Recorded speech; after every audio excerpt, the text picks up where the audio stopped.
I think we need one person to join. The Zoom.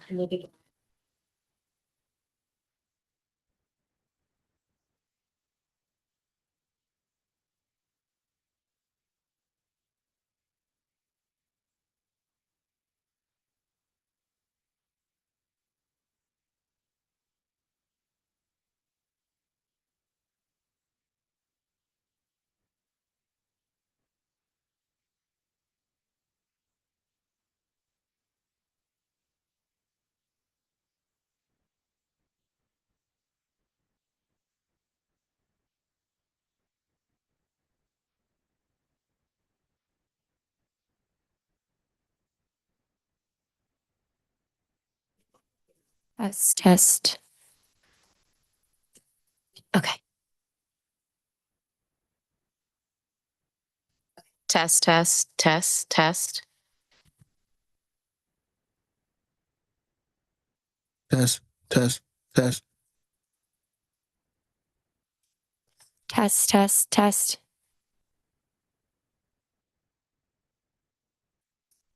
Test. Test.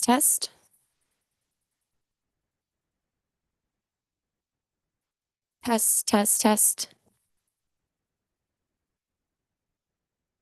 Test. Test. Test. Test. Test.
Test. Test. Test. Okay.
Test. Test.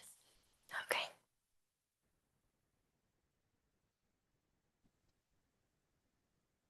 Hello, this is Angela Tillen, Spanish interpreter.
Testing, testing.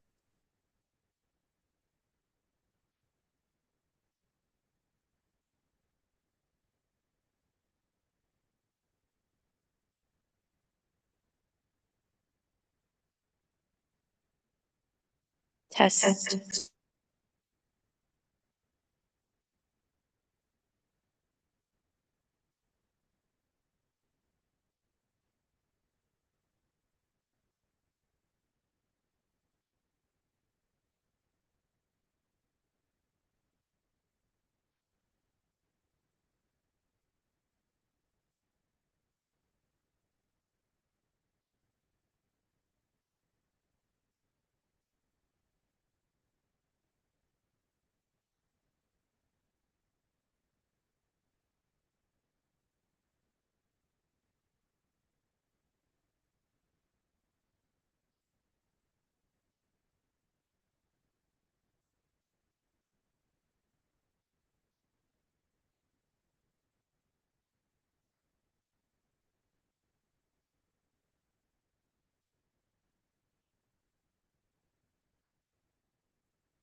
Good morning.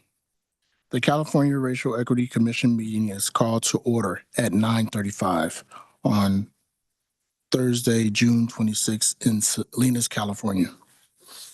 As we begin today's meeting, we do want to note a couple of items. First, the information and opinions expressed by the information and sorry. First, the information and opinions expressed by presenters and public comment before the commission reflects the views of the speakers. They do not necessarily reflect the views of the commission or the governor's office of land and use and climate innovation.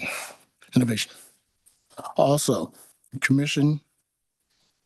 Oh, okay. Also, Commissioner Ordana. Yes, no, excuse me. Oradera and Richardson have requested the approval and accommodation of both commissioners to participate in the meeting remotely due to physical disabilities under Government Code Section 11123.2. Their remote participation due to disability may contribution to the commission establish a quorum. Next, we will have a few remarks. We will provide an inch. Hold on, I can't stand by. We will have a few reminders, and we are providing interpretation services in person and online. If you are speaking at today's meeting as a commissioner, presenter, or a member of the public, delivering public comment, we ask that you speak a bit more slowly so that our interpreters can follow along. Additionally, as a public body, public comment is critical to the work of the commission, and we allow public input at all meetings. However, we stand with other Californians in condemning hate and recognizing the harms that hate causes. A hate act is a hostile expression or action committed in whole or in part because of a person's actual or perceived identities, characteristics including race, color, disability, religion, national origin, sexual orientation, or gender, including gender identity and or because that person is part of a protected group. The rich diversity among our population in California is one of our state's greatest assets, and we are committed to supporting and protecting all people in California. If you are a victim or a witness of hate, racism, or bullying, you can report the incident and receive free support through the California versus Hate resource line. The hotline will help you identify next steps and help connect you to resources, including legal, financial, mental health, and mediation services. Report hate by calling 833-8-NO-HATE or visiting caversushate.org. Okay, thank you. The Racial Equity Commission recognizes the traditional territory of Salinas rests upon the homelands of the Po La Shun, Mosun, Rum Si, Esseline, Ma Wink, Mo Ohani. People today, these tribal nations continue to uphold their sacred responsibility to the land and the water, despite the legacy of displacement. The commission proceeds on the land comes with community commitment to listen to the affinity, their voices, support their survival. Okay. Review the agenda. Can we please provide a brief overview of the agenda of the meeting? Thank you, Vice Chair Wright. Our agenda for this meeting covers 9 items. If we can get the agenda on screen so that our viewers can see it. We are currently on item 1, the welcome call to order, land acknowledgements. We will receive some remarks from distinguished guests that are with us today. We will also have a consideration of remote participation request as outlined by Vice Chair Wright, as well as the establishment of quorum and an overview of the public comment process. Agenda item 2 is officer nominations and election. That is an action item, and then we'll be following that with public comment on items not on the agenda. Agenda item 4 is consent agenda, where we will be approving the commission meeting minutes from December 19th, 2024 and March 20th, 2025. Agenda item number 5 is the director's report, which does have an action item related to a community acknowledgement. We will also have a conversation facilitated by Joyce Chow around defining our audience, then taking a 15-minute break, coming back for another discussion around the model for transformation, also facilitated by Joyce.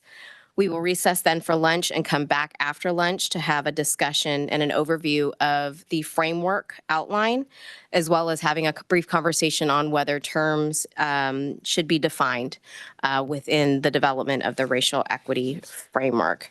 And we have hard copies of the agenda and other relevant materials that are available in our physical room or meeting location at 168 West Alisal Street, 2nd floor, Monterey Conference Room in Salinas, California. Materials are also available online at our website, racialequity.lci.ca.gov. Commissioner Wright, I turn this back over to you for welcome remarks from distinguished guests. Yes, we will. Thank you. Yes, we will now like to welcome on behalf of Supervisor Luis Alejo from the 1st District for the County of Monterey. What's the name? Javier Gonzalez. Gomez, excuse me. Thank you.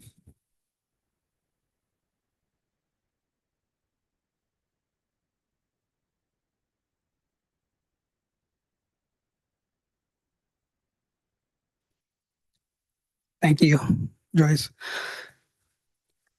On behalf of the Monterey County Board of Supervisors, it is my great honor to welcome the California Racial Equality Commissioners to Salinas and to thank you for your powerful and direct public service to communities across our state. We are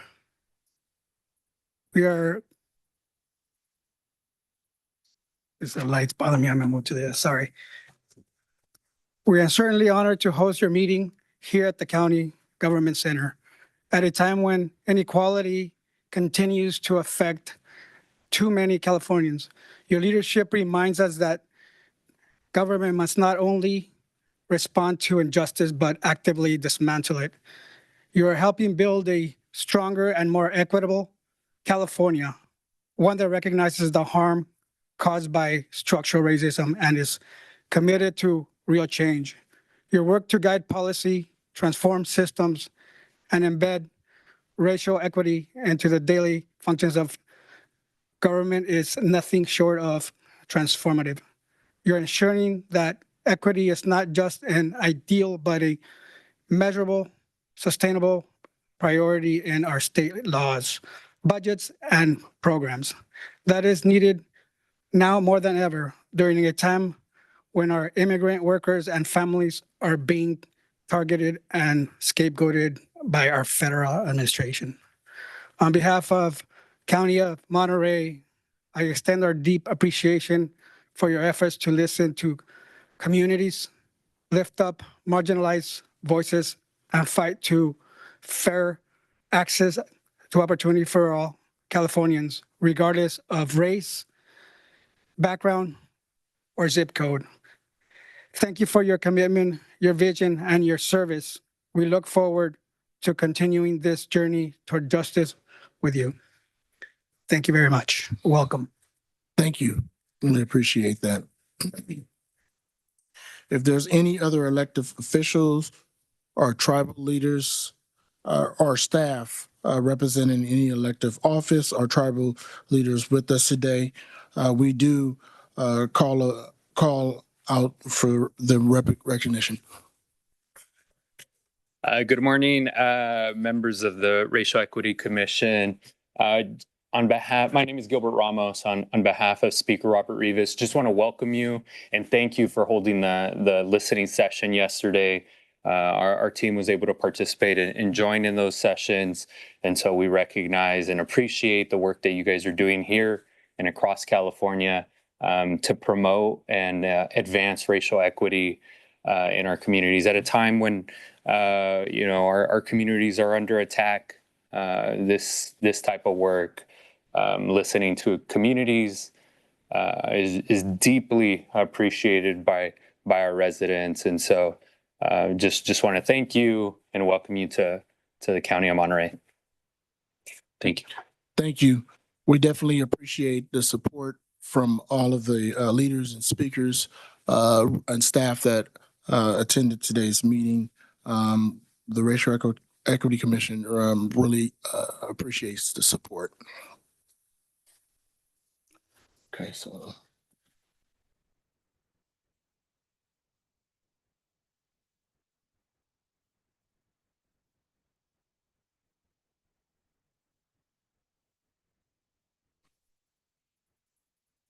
Okay, considering the remote participation requested by Commissioners Cornadera and Richardson. Okay, yeah. We will need to. Let me just read it. Okay. We'll lead into a roll call to consider the commission overview the public comments.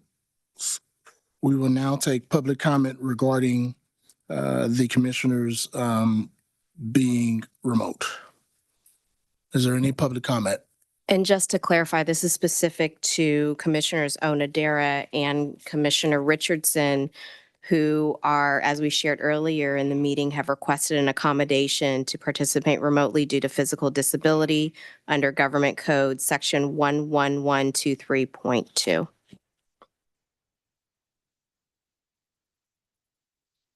Is there any public comment? There is no public comment for this item. Okay, is there a motion? So moved. Is there a second? Second.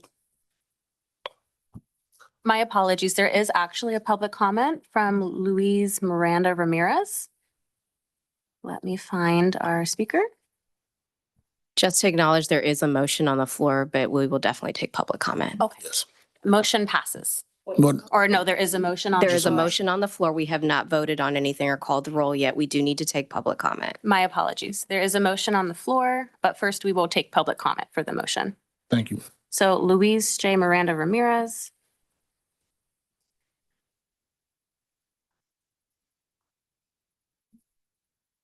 So as a reminder, you may submit a virtual public comment card by visiting our website, racialequity.lci.ca.gov/meetings, and complete the public comment card form linked there. You can also pick up an in-person public comment card at the public comment staff table and return to one of our staff members. You will need to submit a public comment card for each item you wish to speak on. We have one virtual public comment on this item and 0 in person. Each speaker will have a maximum of 2 minutes to make their remarks. Speakers requiring or using translation services are allotted 4 minutes to facilitate full participation. If you're online, you'll see a timer pop up on your screen.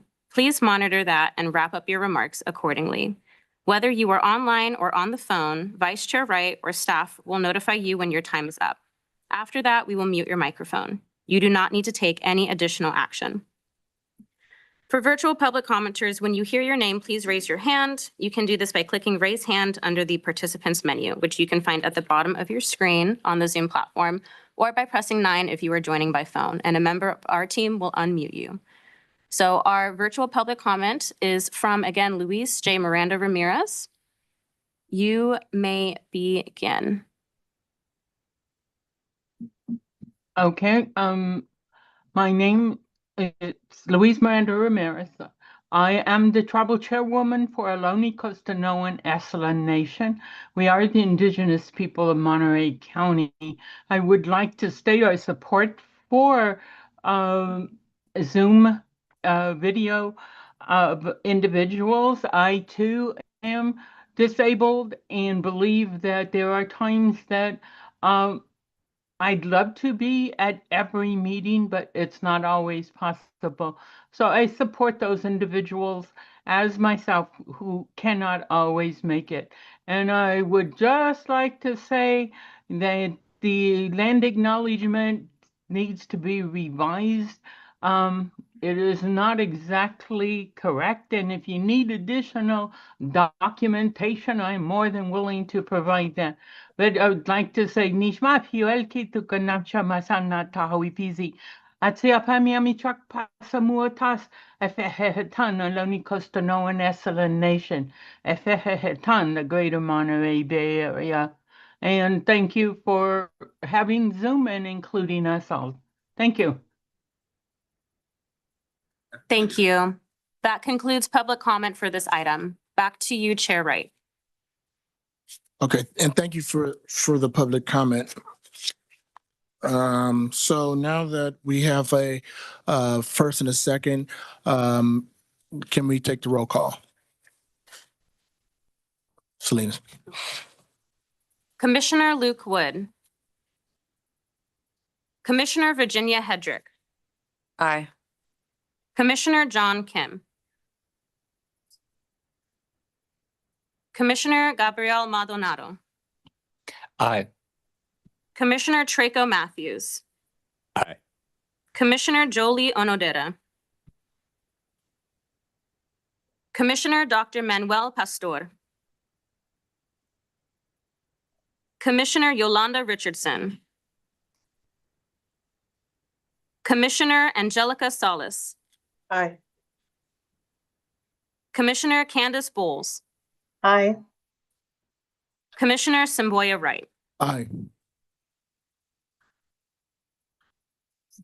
I just want to acknowledge that Commissioner Richardson, Commissioner Kim, Commissioner Salas, Commissioner Bowles, and Commissioner Onodera are all present online.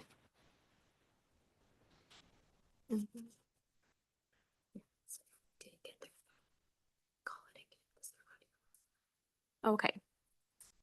Just to make sure we're establishing quorum, going back, Commissioner John Kim. Can't hear you. Oh, Commissioner Kim, we can't hear you. Aye. Commissioner Can you hear me? Jolie. Yes, thank you. Commissioner Jolie Onodera. Present, but not voting on this item? Yes, just establishing quorum. Thank you. Yes, here. Hold on, we need to stop because we had a motion on the floor. We have a second. You have called roll so that we can establish the quorum of having the number of people. We need the 6, including the 2 online. So do we have enough votes or did we even vote? Yeah, that might have been my confusion. Okay. We're just doing roll call, not a vote on the motion that's No, active. We need to vote on the motion that is active right. so that we can actually establish quorum. So if we can pause and restart with calling the vote for those 2 commissioners to vote, to participate virtually, and then go into calling for quorum. Commissioners Onodera and Commissioners Richardson will not be voting on this item because it is about them.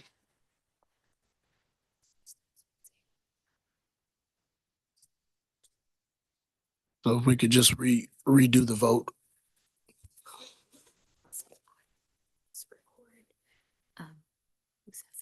Okay. We have a first and second motion for the consideration of remote participation requests. And then just call it. Yeah, just call it again and then just record who says yes. Commissioner Luke Wood. Commissioner Virginia Hedrick. Aye. Commissioner John Kim. Aye.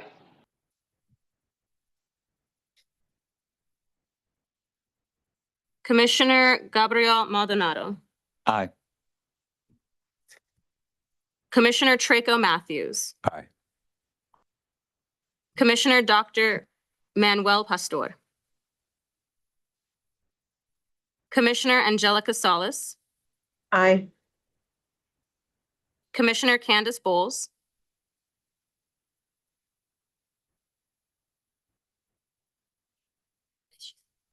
Aye. Commissioner Samboya Wright. Aye.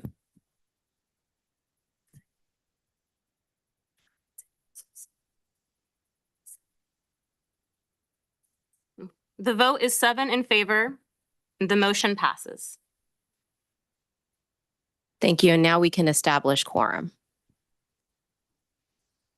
Okay, with that, on, So Celine, if you could please move to the script to take roll call to establish quorum. Thank you, Dr. Estes. Commissioner Luke Wood, Commissioner Virginia Hedrick, Present. Commissioner John Kim, Present. Commissioner Gabriel Maldonado, Present. Commissioner Traco Matthews, Present. Commissioner Jolie Onodera, Present. Commissioner Dr. Manuel Pastor, Commissioner Yolanda Richardson, Present. Commissioner Angelica Solis, Present. Commissioner Candace Bowles, Present. Commissioner Samboya Wright. present.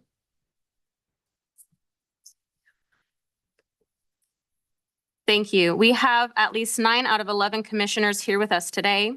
We have achieved quorum. And just to note, in order to maintain quorum, we must have 6 people. 4 of the commissioners in person plus Commissioner Onodera and Commissioner Richardson allow us to constitute quorum for this meeting according to the government code we cited previously. Okay, with that, we will now take public comment related to agenda item number 1. Is there any public comment? As a reminder, you may submit a virtual public comment card by visiting racialequity.lci.ca.gov/meetings and completing the public comment form linked there. You can also pick up an in-person public comment card at the public staff table and return to one of our staff members. You will need to submit a public comment card for each item you wish to speak on.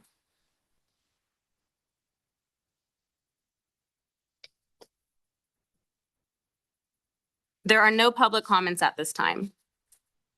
Okay, thank you. Okay, our first order of business is to nominate and elect a chair since there's no longer a chair at this time.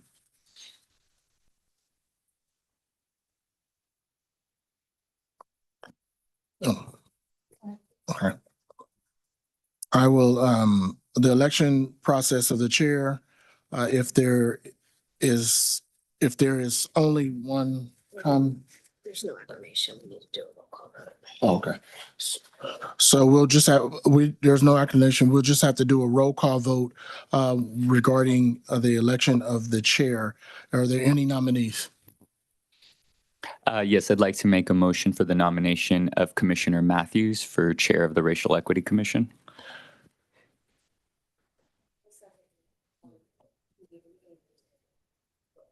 Any other nomination? Are there any other nominations?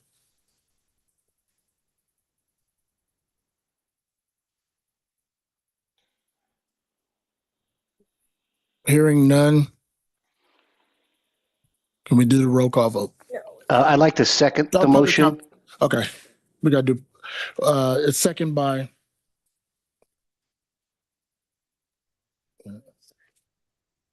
And then there we You are. have to do public Okay. hearing. All So right. you have to say nominations are closed and then public hearing. Okay, so it's been second. Nominations are closed. Is there any public comment? There are no public comments at this time. Hearing none, now we can do the roll call. Vote.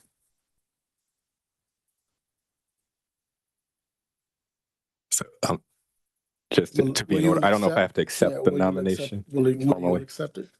Yeah, I was going to nominate Commissioner Maldonado, but since he nominated me, I will humbly accept the nomination. Thank you. All right. Thank you. All right. Now that we, thank you. So now can we do the roll call? Thank you.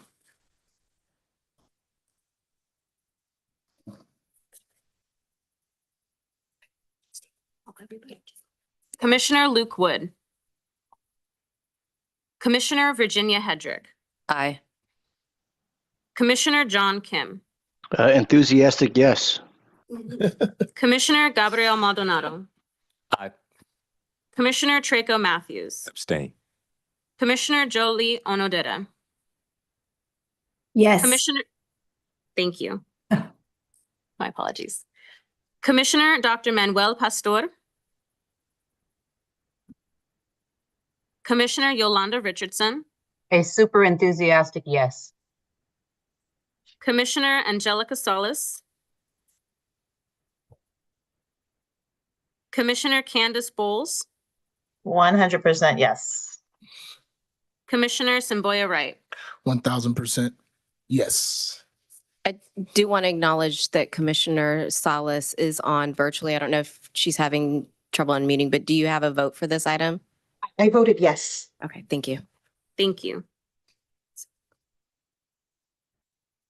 We have 8 votes in favor. The motion passes. Wonderful. Please join me in congratulating Commissioner Matthews as chair of the California Racial Equity Commission. Yeah, Chair Matthews. I will turn it over to Chair Matthews.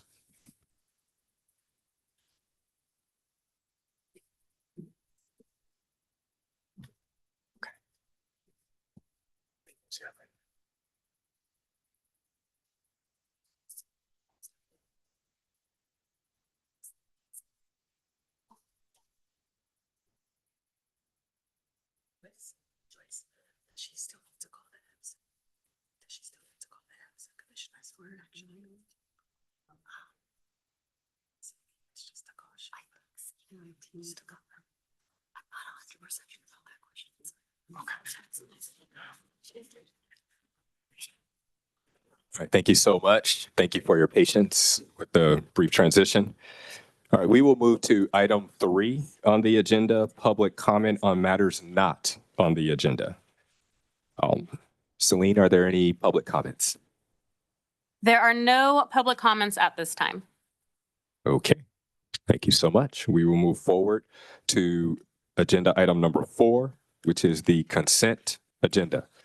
On the consent agenda, approval of the December 19, 2024 meeting minutes and the March 20, 2025 meeting minutes.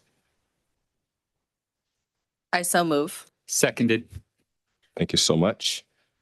Are there any comments, questions, or discussion from the commission before we open it up for public comment? Any of our online commissioners? Okay, no comments. Fantastic.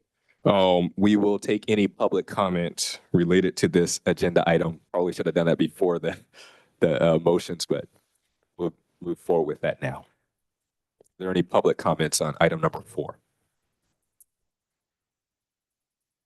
As a reminder, you may submit a virtual public comment card by visiting our website, racialequity.lci.ca.gov/meetings, and completing the public comment card form linked there.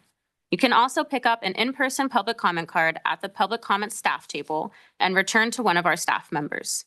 You will need to submit a public comment card for each item you wish to speak on. There is no public comment for this item. All right, fantastic. So we can proceed with the vote. since there has been a motion and a second already.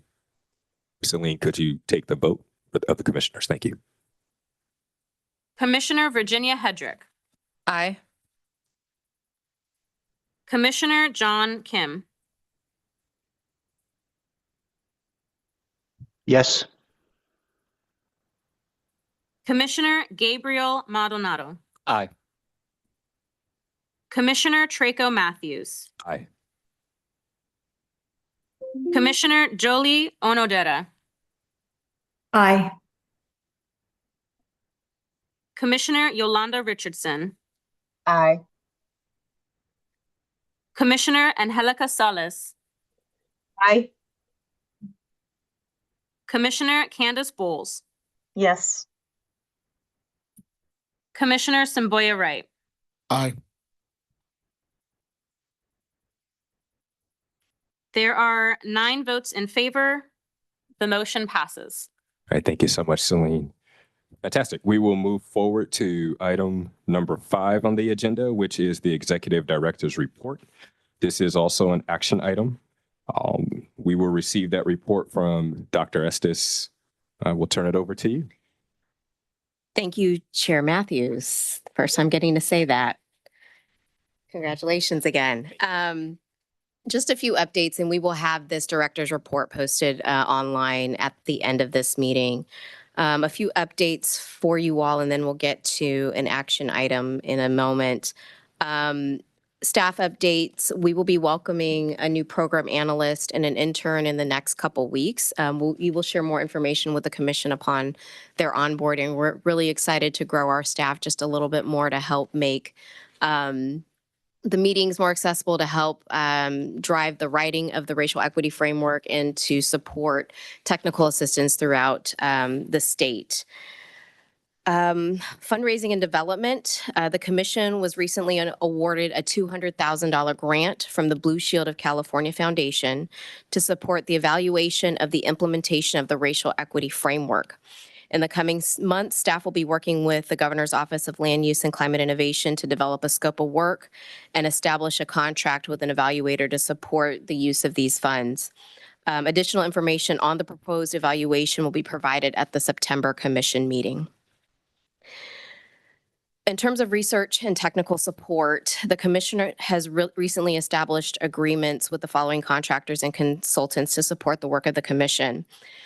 We are beginning to work with Global Urban Strategies, who is helping us broaden our community engagement efforts throughout the state and to help develop an outreach and engagement strategy as directed by the Community Engagement Plan. They will also support developing a communication strategy for promoting the framework upon completion. We have a new agreement with the Possibility Lab at UC Berkeley to look at the development of a change management strategy for the implementation of the racial equity framework.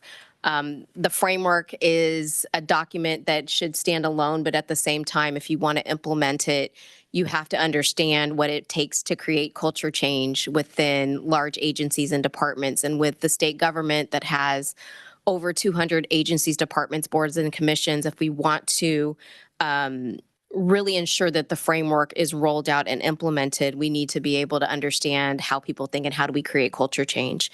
And so they're helping us think through that. They're also going to help recommend metrics to track progress and the impact of the racial equity framework implementation, and that kind of coincides a little bit with the evaluation strategy that we'll be developing. We've also established a new contract with Abundance, which is led by our facilitator here, Joyce Chow, to continue supporting meeting facilitation, and it will solely focus on meetings facilitation support as we move through our next year of deliberations. And finally, we have also established a new contract with Vital Research to support the development of additional research briefs to help us get to the finish line with the racial equity framework. We've had several meetings across the state over the last 6 months. We've had a couple budget and data committee meetings. We've had, I think, did we do a joint? I think we did a joint. We did implementation technical assistance and community engagement as well. And the work of the working groups have been really monumental in helping the staff get to a point of having a detailed outline to share with you later today. We've also done some really powerful meet and greets in Antelope Valley in April, in Oakland just this past weekend with the mom speaking community, and then yesterday evening, as was shared earlier today, in Salinas with the community, where we had, was it 100 people, Commissioner Matthews? We had about 100 people in the room last night, which was really beautiful, and it was Spanish centered. So we were wearing our translators, and I was remarking to a few folks that when you wear the translator, it really encourages you to focus in and not listen to respond, but really listen to learn. I do want to offer an opportunity for Chair Matthews, if there was anything you'd like to remark about that that opportunity last night with the community meet and greet. No, just want to uplift what you just shared. It hits differently when you are listening and you're the one where the interpretation of language and what's being communicated is for you on your behalf. Requires you to really, I think, focus and hone in. But what really struck me was just frankly the commonality of concern and priority of issues that are being addressed in Monterey County and Salinas, King City. So similar to what, we heard way back at the first community engagement meeting in Lamont, outside of Bakersfield, where I live, and also in Imperial Valley and in so many of the other places. The concerns of residents across the state of California appear to be fairly similar. And so I think it was interesting just to hear many of those same themes that we've talked about brought up again. Thank you. Thank you, Chair Wright, or Chair Matthews, excuse me. We want to bring something to the attention of the commission as well as the public. On May 7th, the commission staff received a letter from a group of organizations expressing their concern of actions that may impact California. The letter was shared with the commission on June 9th, and we want to acknowledge that a series of actions have been taken by the Attorney General's office as well as the Newsom administration to ensure efforts to advance equity continue, including but not limited to unconstitutional birthright citizenship order, ICE and immigration, as well as guidance on DEIA, or diversity, equity, inclusion, and accessibility initiatives. We must note that there is potential and ongoing litigation on many of these issues. The Attorney General and the administration continue to monitor impacts, including federal cuts, as part of the actions to defend a California for all. We wanted to acknowledge that we did receive that stakeholder letter and just bring to the attention of stakeholders that there is a tremendous amount of action that Attorney General Bonta, as well as the Newsom administration, are taking to defend California and ensure a California for all. With that, I will transition to talk a little bit about the summer roadshow that our staff is planning. As we've talked about throughout our community meet and greets, it's really important to go back to communities that we visited, build those relationships, and ensure that they see how their work is influencing the work of the commission. And so in the months of July and August, the commission and staff will be traveling throughout the state to provide an update on the commission and reflect with community what we've learned throughout the state. There are a couple locations that I'll acknowledge right now. We are looking in July to be in Fresno and Bakersfield, as well as likely Imperial Valley and Riverside. In August, we are looking to be in Los Angeles, Yuba City, Sacramento, and Oakland. And for those locations that we won't be able to get back to, because it is not easy doing all that travel, because we still have to write a framework. We will do a virtual roadshow presentation and to make sure that people have accessibility throughout the entire state to be able to understand what has been shared throughout communities and then how that information has connected into the work and development of the framework. So I want to pause there because I do need the slides brought up around the document development process, because in developing out the framework, there are some key things that we do need to keep in mind around what that will look like. So if you could pull up the slides, please.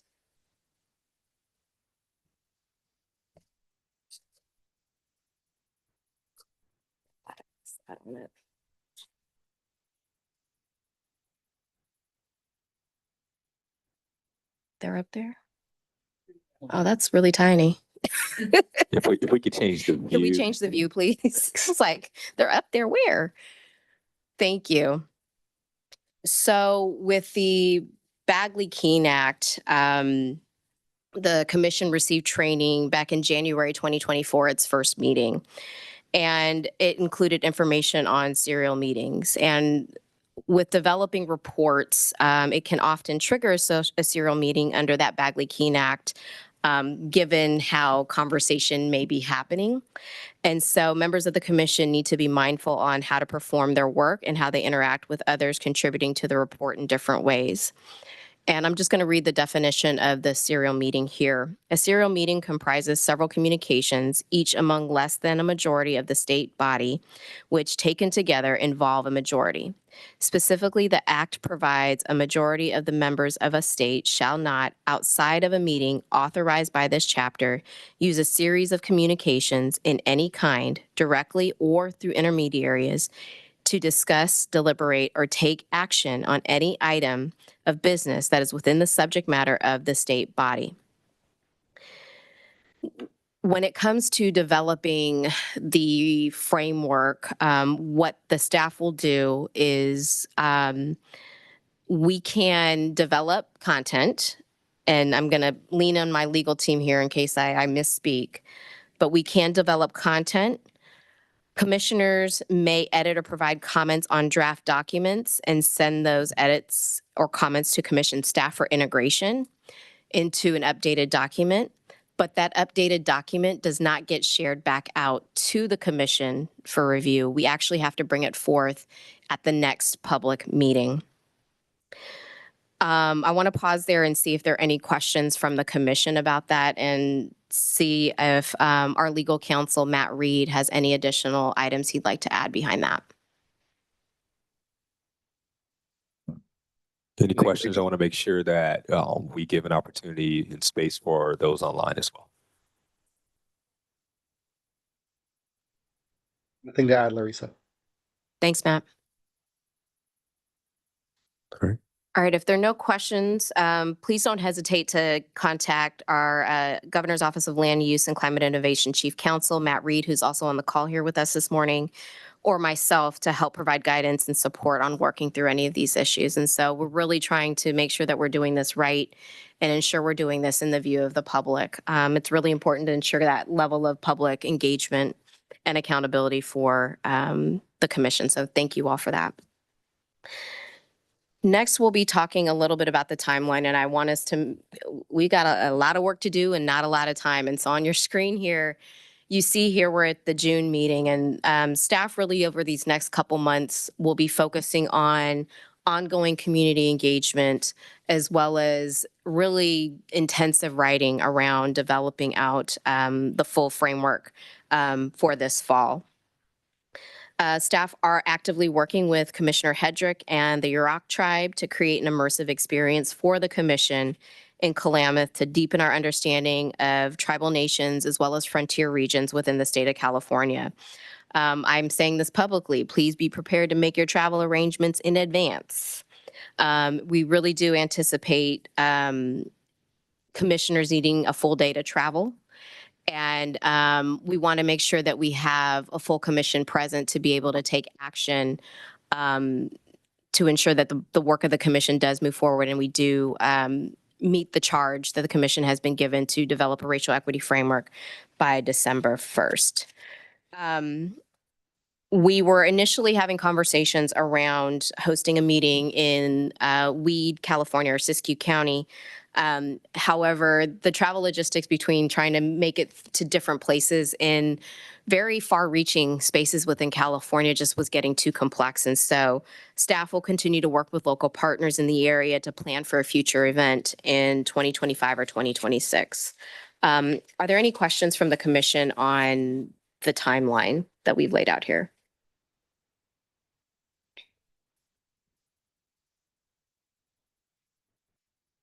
Any folks online?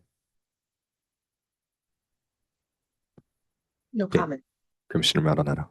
Yeah, I was just going to say to just make sure that while we're doing a lot of these community meet and greets, that we actually have time to synthesize what we hear. Because I do think a lot of times we do a lot of digestion, but I don't have time to like synthesize, analyze, and then contribute to how that fits in the framework. So if that can be built into the structure, that would be great.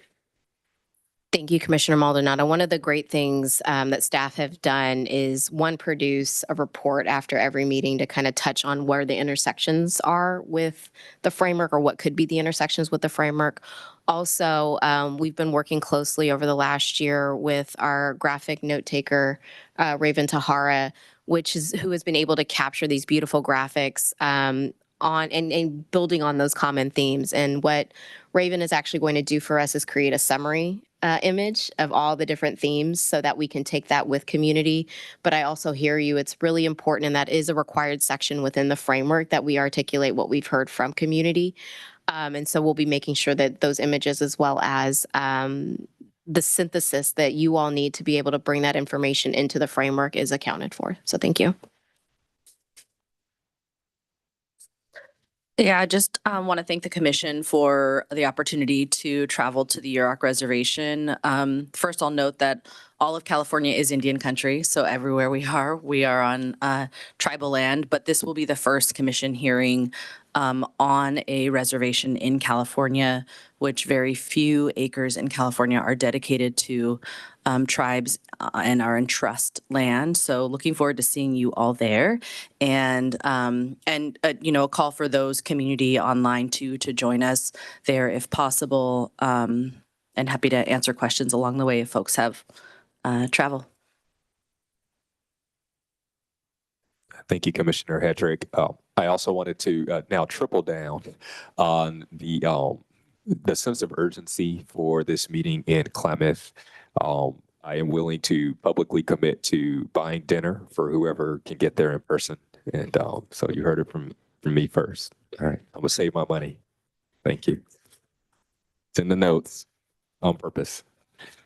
Thank you. Anything else I do have a couple more items on for my report. Fantastic. All right.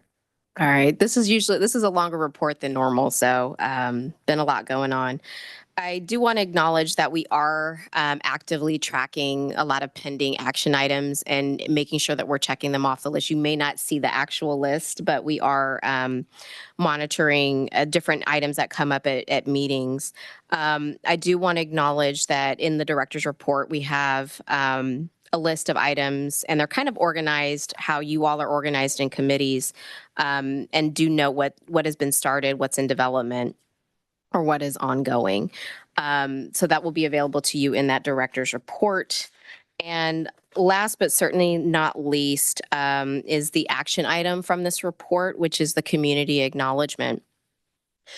So during a community listening session in Antelope Valley, a resident asked about government being able to acknowledge the contributions of different communities, historical and present day, in shaping society.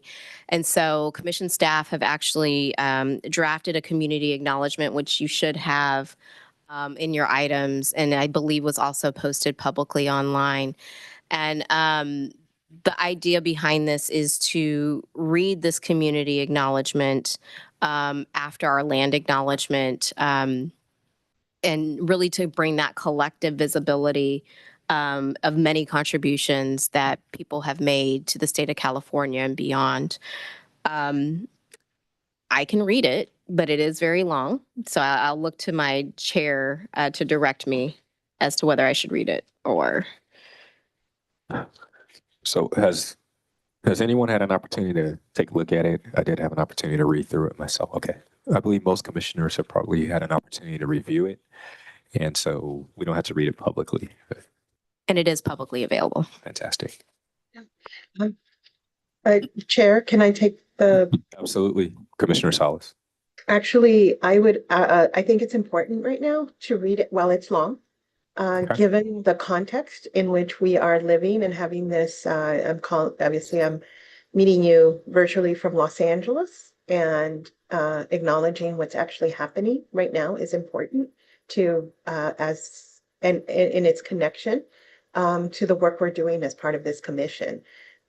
So while I know it's longer, it's our 5 paragraphs, I think it's important as a as a recognition of how sometimes we seek to make progress and change very difficult moments in our history, and yet we seem to be repeating and actually even making worse decisions in the present around our people, especially people of color. So I would just say, I guess I would say, I think it's an important moment to read this one more time, to situate ourselves and really root ourselves in terms of what this work, why this work is so important. Thank you, Commissioner Salas, for those words of inspiration and encouragement. Also aware, I see a lot of hearts online going up. So I think that most of the community that is here today is in agreement. So we will take time for Dr. Estes to read the paragraphs and this full statement so it is on the record. I would be honored. We thank and honor the indigenous nations of this land who contributed to the building of this country. We recognize the forced and unpaid labor of California indigenous peoples under Spanish, Mexican, and U.S. rule, especially within the mission system, where Native people were enslaved to build infrastructure, harvest food, and serve colonial institutions. Our ancestral land, knowledge systems, and labor continue to shape the cultural and economic foundations of this state. Native nations in California contribute to the arts, governance, land management, and cultural revitalization and health sovereignty. We acknowledge and thank the people of African ancestry who were stolen from their homelands and brought to this country, and whose free labor played a major role in the formation and economic wealth of this country. We also honor the contributions of Black ancestral scientists, inventors, and entrepreneurs whose contributions were stolen and never acknowledged.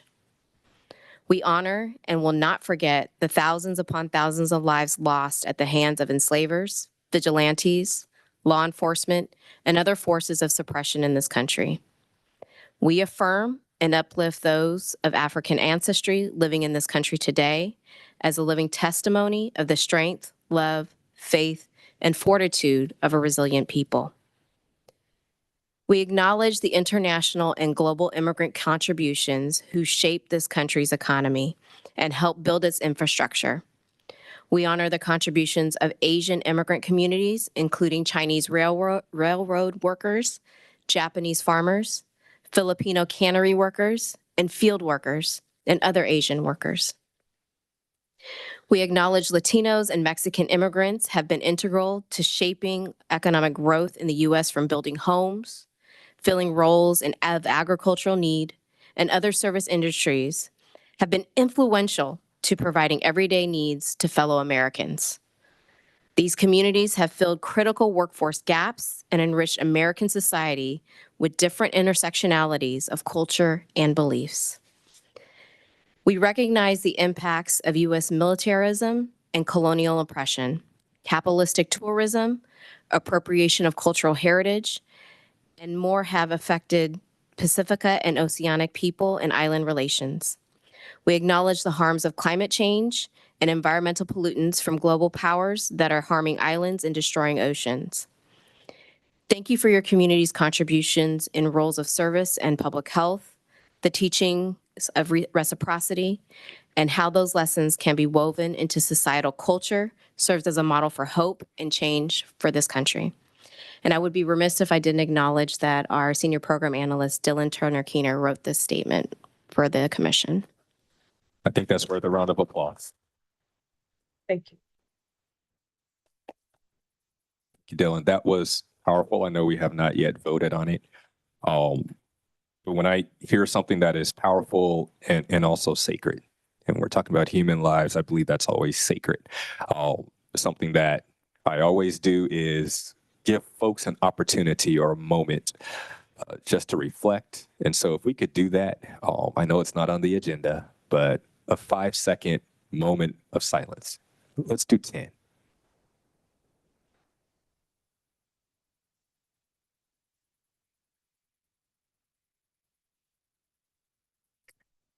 Thank you so much. Let's give another round of applause for Dylan. Thank you.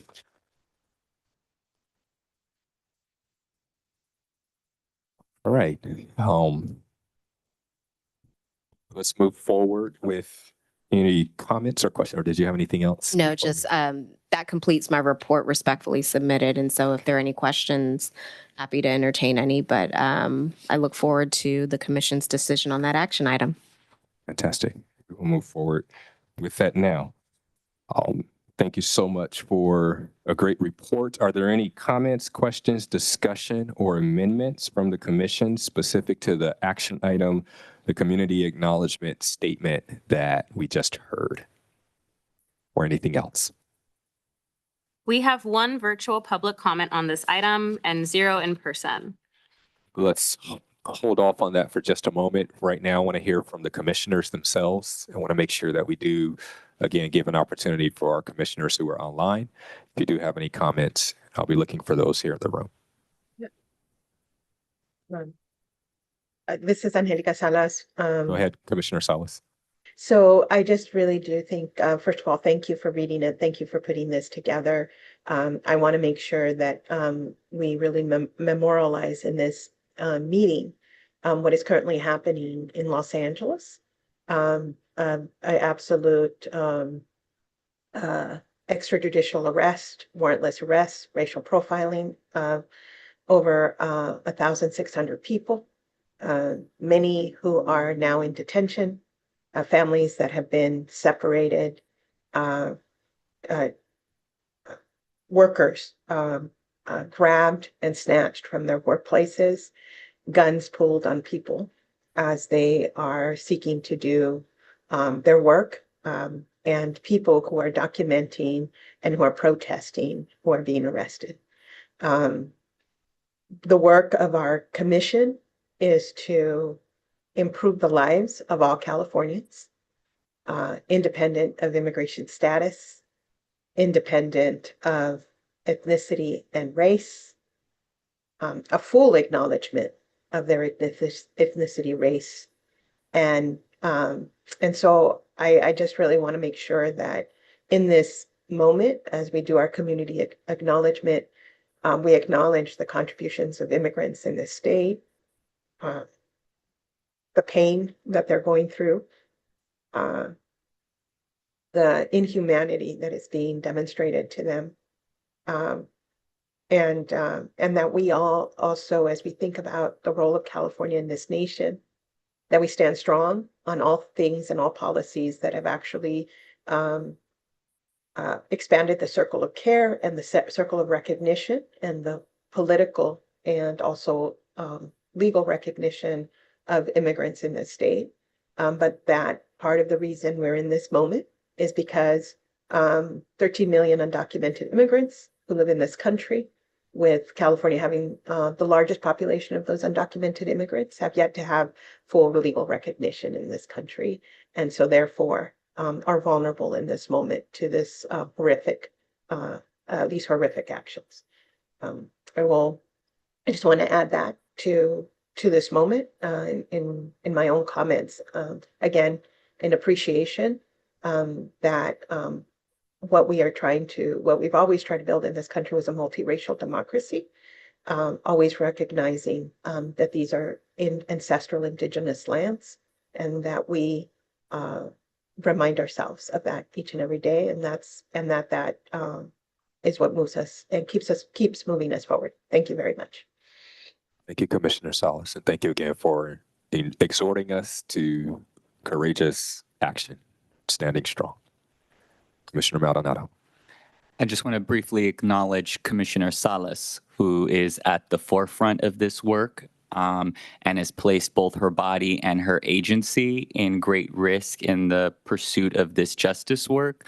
And so I just want to honor our fellow commissioner, who to me is an icon, who will be remembered in the pages of history for the work that she is doing today, and also to Commissioner Hendricks for the work that she is doing with Native, Indigenous, as well as immigrant people as well. So I want to elevate both of my colleagues who are on the front lines. Thank you so much, Commissioner Maldonado. Yes, let's please give them both a round of applause.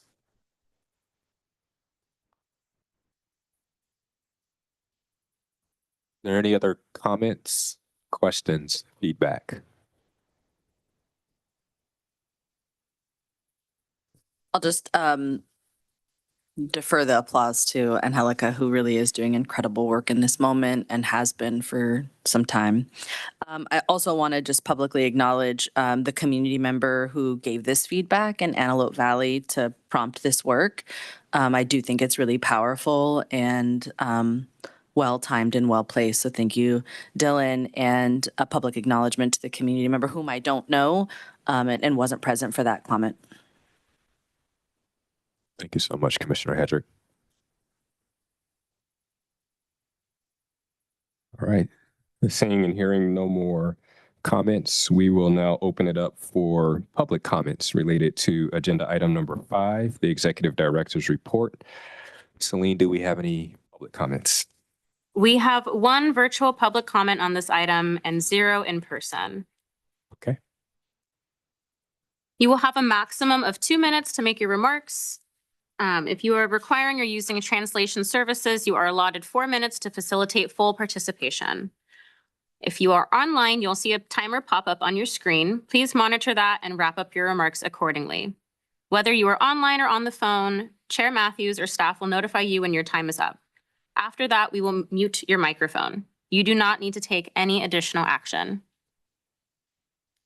For virtual public commenters, when you hear your name, please raise your hand on Zoom. You can do this by clicking raise hand under the participants menu, which you can find at the bottom of your screen on the Zoom platform, or by pressing 9 if you are joining by phone, and our team will unmute you. Our virtual public comment is from Luis Miranda Ramirez. You may begin. I believe you have number 5 up, and I had pushed for number 6. So if I need to wait, please let me know. I go for item 6. Okay, thank you.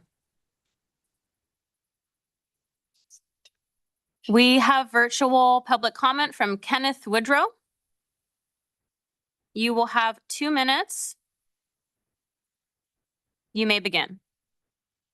Hello, my name is Kenneth Woodrow, Chair for the Wakasasha Indian Tribe. I'm very interested in future meetings. I'm glad I was able to join today. I'm up here at Blue Creek, which is called in Yurok country. But I'm very interested in all the initiatives that are going on at the state level. I'm finding more and more dealing with us, AB 52, SB 18 tribes, unrecognized tribes. Please keep me informed of the meeting in Fresno. About that reading of that paperwork that was just done. This is all new to me. I just got the email last night that this was going on. I live in Salinas. I would love to attend, but I'm in Yurok country right now. But I'm glad we're at the very beginning. There's a lot of things that need to be brought up front. The genocide that's going on right now, basically, is the same thing that happened to our people in 1856. But anyway, thank you. I will be looking at the agenda. It's just, I'm looking at it. I'm trying to figure out where we are, where you're at and where I could be in. Thank you very much. Thank you.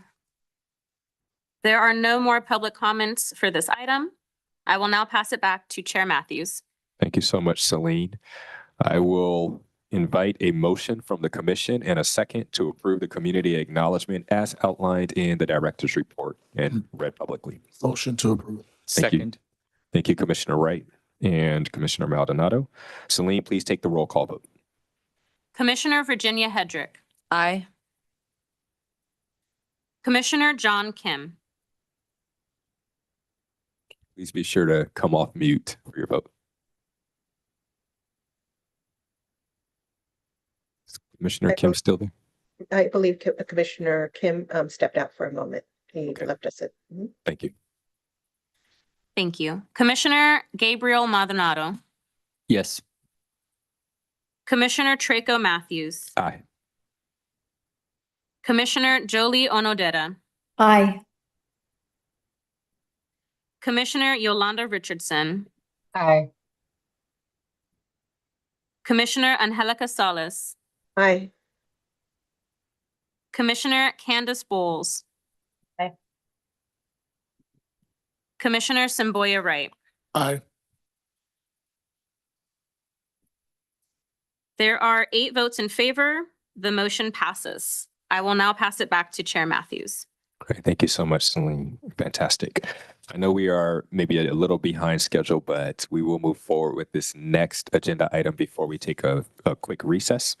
That is defining our audience. This is also an action item. We will hear from our favorite facilitator, Joyce Chow, who will be facilitating a discussion for us to define who our audience is for the framework community outreach. I'll turn it over to you. All right. Thank you, Chair Matthews. And good morning, commissioners. It is great to be here with you all again in another part of California. Our next agenda item is going to, I think, really set us up for the rest of today. So I'm hoping we can use this conversation as both building alignment, but also priming for what's coming up next as we wade deeper into other agenda items, such as the framework outlined this afternoon. And so the purpose of what we're doing in this portion of the meeting is to revisit a conversation we had a while ago. I think, this conversation has sort of lived in different threads throughout the meetings we've had over the last months, year plus. But now as we really start to hone in on, framework outline language and converting that into a draft in the coming months. This feels like a really important moment to start to build alignment around who is this audience. And I think that folks have an idea in their minds. The purpose of this conversation is really to, see, when we talk about this audience, as we give feedback on the framework, for example, are we thinking about the right folks? Are we thinking about the same folks? And then 2, if we are, then how are folks engaging with the framework? So we're just going to have a very brief conversation today. The flow up here is on the screen for you all to see. So what we're going to do is 2 parts, essentially. In part 1, the question we're trying to confirm is who is our intended audience. Part 2 is, given our intended audience, what do they need out of this framework? And again, I know we've had different conversations about this, but wanted to use this opportunity to build that alignment and prime before we go deeper later today. So in part 1, we will go through this process. We'll start with a staff recommendation on the intended audience based on the conversations this commission has been having, just to concretize, if that's a word, but really concretely define who is our audience. Number 2, then we'll transition into a commission discussion following that recommendation to take thoughts from commissioners. And then I'll transition it back to Chair Matthews to open us up for public comment and a vote if this commission feels ready to do so. And then after that vote, we will transition into part 2, which is getting into that discussion about what the audience will need. And the reason we're doing it this way is really wanting to identify first, who are we talking about before diving into what is the journey of this intended audience? What is the experience that they might be having as they engage with the framework? So with that, I will pass it over to Dr. Estes to share the staff recommendation. Thank you, Joyce. On your slide here, you'll see a little bit of context to why we think it's important to be clear on our audience. While the executive order says statewide racial equity framework, it also goes on to talk about ensuring that we are engaging local jurisdictions in their own racial equity journeys, but also making sure that we are actively and with an ongoing spirit engaging community. And so over the last year and some change, staff have spent time with providing technical assistance and being in conversation with state agencies and departments, as well as local governments, nonprofits, think tanks, and academia. We've even been in conversation with other equity-focused boards and commissions and offices in other states, creating spaces to be able to learn from each other. When we've listened to commission discussion and deliberation at our public committee meetings as well as full commission meetings, some of the common themes that have come up have been specific around inclusion and accessibility, making sure that we are reaching populations that may not access easily state hearing rooms or be able to travel to certain meetings, I think as acknowledged by one of our public commenters. Accessibility for special populations, using plain language and the importance of plain language in communicating the work that we are doing. And we've had a variety of sectors, organizations, and communities really express that need for inclusion and accessibility. And so the staff would like to recommend, if you could hit the next click, that the audience, that the commission really focus its audience in to be accessible to individuals, communities, and organizations, not just within state government.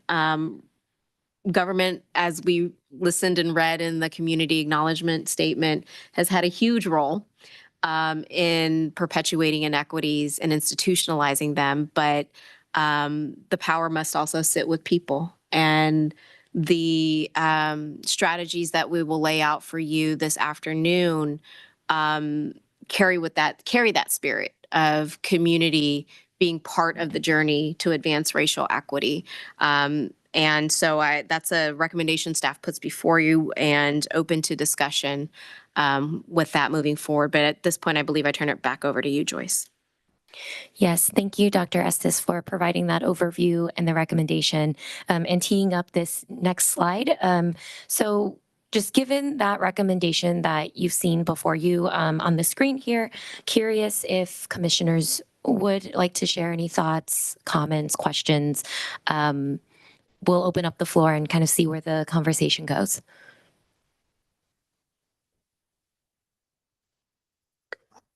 Yeah, I think my first reaction is yes, I'd want the framework to be open to a broader audience, but I also don't want the framework to lose a potential call to action for state government to do better, be better, and be accountable to community, through a racial equity lens. So I think that's my only concern with broadening the audience is we have a clear audience, or we have a clear sort of mandate, which is to call state government in. So Dr. Estes, can you help me understand that part? Yeah, that won't be lost at all. I think the goal as we build out the content and the framework isn't to be just do X, Y, and Z, but rather this entity might be the one to lead doing X, Y, and Z. So there are things that may be better suited for an agency department to lead on versus the legislature to lead on versus a program or a community member. There, I think, are different levels of engagement that people, whether they be within state government or not, to contribute to the implementation of the framework. So we're not going to lose the push for state agencies and departments, boards, and commissions to do the work, but we want a framework that can be designed so everybody could actually take it and use it and apply it, if that makes sense. Yeah, and I think I'm just thinking about other discussions we've had around tribal consultation. So there's an executive order in California that requires state government to have official formal tribal consultation. So I'm just thinking this through, that hopefully the framework will also give guidance for community on how they can engage state government as well. So they have really clear steps on how to do the work. We'll note that. Commissioner Richardson, I see your hand is up. Thank you, Chair, and congratulations again. I'm going to Thank ask you. that question in a different way. Would that undermine our charge from the executive order in terms of our ability to deliver the framework and its intended purpose? I'm trying to find the right words. I don't believe so. Sorry, I just wanted to be clear about that. No, I don't believe it'll undermine the charge. I think it would be actually welcome, if I could say so. Thank you, Dr. Estes. Commissioner Onodera. Thank you, Chair Matthews, and congratulations to you as Thank you. well. I just want to acknowledge the comments from both prior commissioners, Hedrick and Richardson. But I would like to say I do support the staff recommendation. And I actually especially like the fact that it is not so specific and leaves it rather open-ended, and that we won't be leaving necessarily an audience out per se. So I very much support it. Thank you. Commissioner, any others? Commissioner Maldonado. Yeah, I don't want to be the thorn, but the way the language does read leads me to believe that the people who we are intending to speak to is a broad audience. I would want to ensure, I know you said that is going to be ensured, but I know that the executive order and the mandate is for us to have an effect on state government. So for me, I just want to be on the record that my audience is the state government. I think toolkits, supportive things, and it should be written in a way where communities can use it as a public policy and advocacy tool. But on the basis of the question, who is the audience? I personally am clear that the audience is the state government, just period. Thank you, Commissioner Maldonado. And if I may, just to be clear, at the completion of the framework, the state legislature, the governor's office, and the public will receive the document. Awesome. I see two hands up. I don't know who put their hand up first. Actually, I see three. I don't know if Commissioner Richardson was still wanting to share more, but Commissioner Bowles. I agree with the sentiment expressed by Commissioner Maldonado that I think it's important for the framework to speak very clearly to the government agencies. And I see the inclusion of community and people with lived experience in the ability to hold agencies accountable is a separate section and should be included. But this is a framework for state agencies, as Commissioner Maldonado articulated. Thanks. Thank you, Commissioner Bowles. Commissioner Salas, and then we'll move to Commissioner Wright in the room. I would maybe make a recommendation. I too agree with the sentiment that was about the framework being for state government. So and I think we should state that the framework is intended to for state government. And then I think that we are very clear on that. This is what its purpose is, et cetera. We will make this framework accessible to individuals, communities, and organizations. And that would be it. So that instead of having beyond state government at the end, I think it has to affirm what the purpose of the framework is in one sentence, and then state its accessibility. And then I would feel comfortable voting for this, because I think at any moment we should always affirm that we're trying to ensure that state government is more responsive to our communities on these issues. Thank you, Commissioner Salas. Commissioner Wright, and then Commissioner Hedrick. Yeah, actually, Commissioner Salas, I don't know how you just took it right out of my mind, literally, but I definitely, I wouldn't even have to echo it. I'll just say exactly what you just said, that just do it that way, basically. Just move forward. Thank you for saying that. Go sign. All right, Commissioner Hedrick, and then I see your hand is back up. Commissioner Richardson, we'll get to you next. So I think I have a clarifying question on what do we mean by accessible? Like, what do we mean when we're saying the framework audience is accessible? Like, I'm thinking literally like, yes, it'll be accessible, it'll be online, but is there something like, what do we mean? Are we thinking like there'll be sections in the framework that there's targeted towards? I would say it's about ensuring that we're being plain language. I mean, some of the questions that I've even received publicly have been, is this going to be translated into other languages?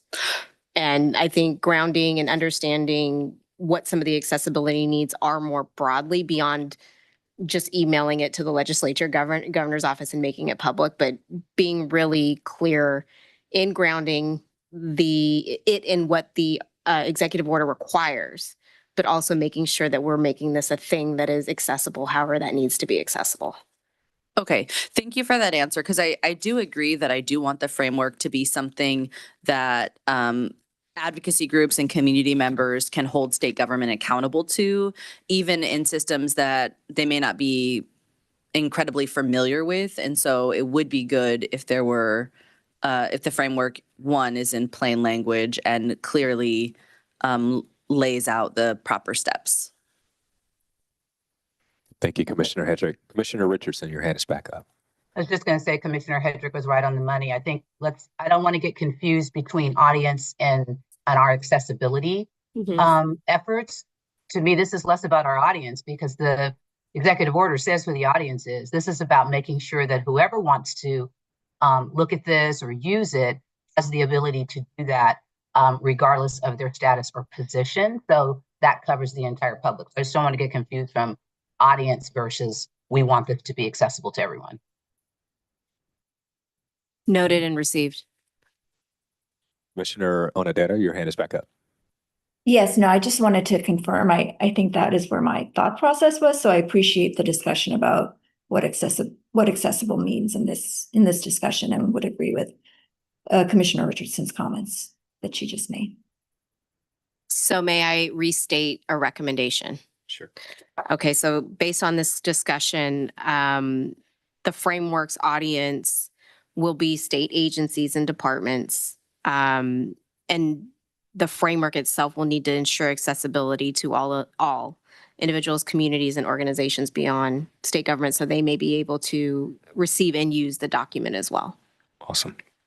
Did I get that? Your thoughts on that restatement? I saw some heads nodding in the room. Any others online, commissioners online that have feedback? Commissioner Maldonado? Yeah, I had a point on that and a point on the accessibility portion. Just, I know we're using the term state agencies and then we interchange it with the phrase state government. So I would say I lean more towards the phrase state government because I do want it to be inclusive. Okay, so this is a broadening. I do want it to be inclusive of the different apparatuses within state government, which would include the legislature and stuff like that. So I would just say state government. I would lean towards that phraseology than state agencies.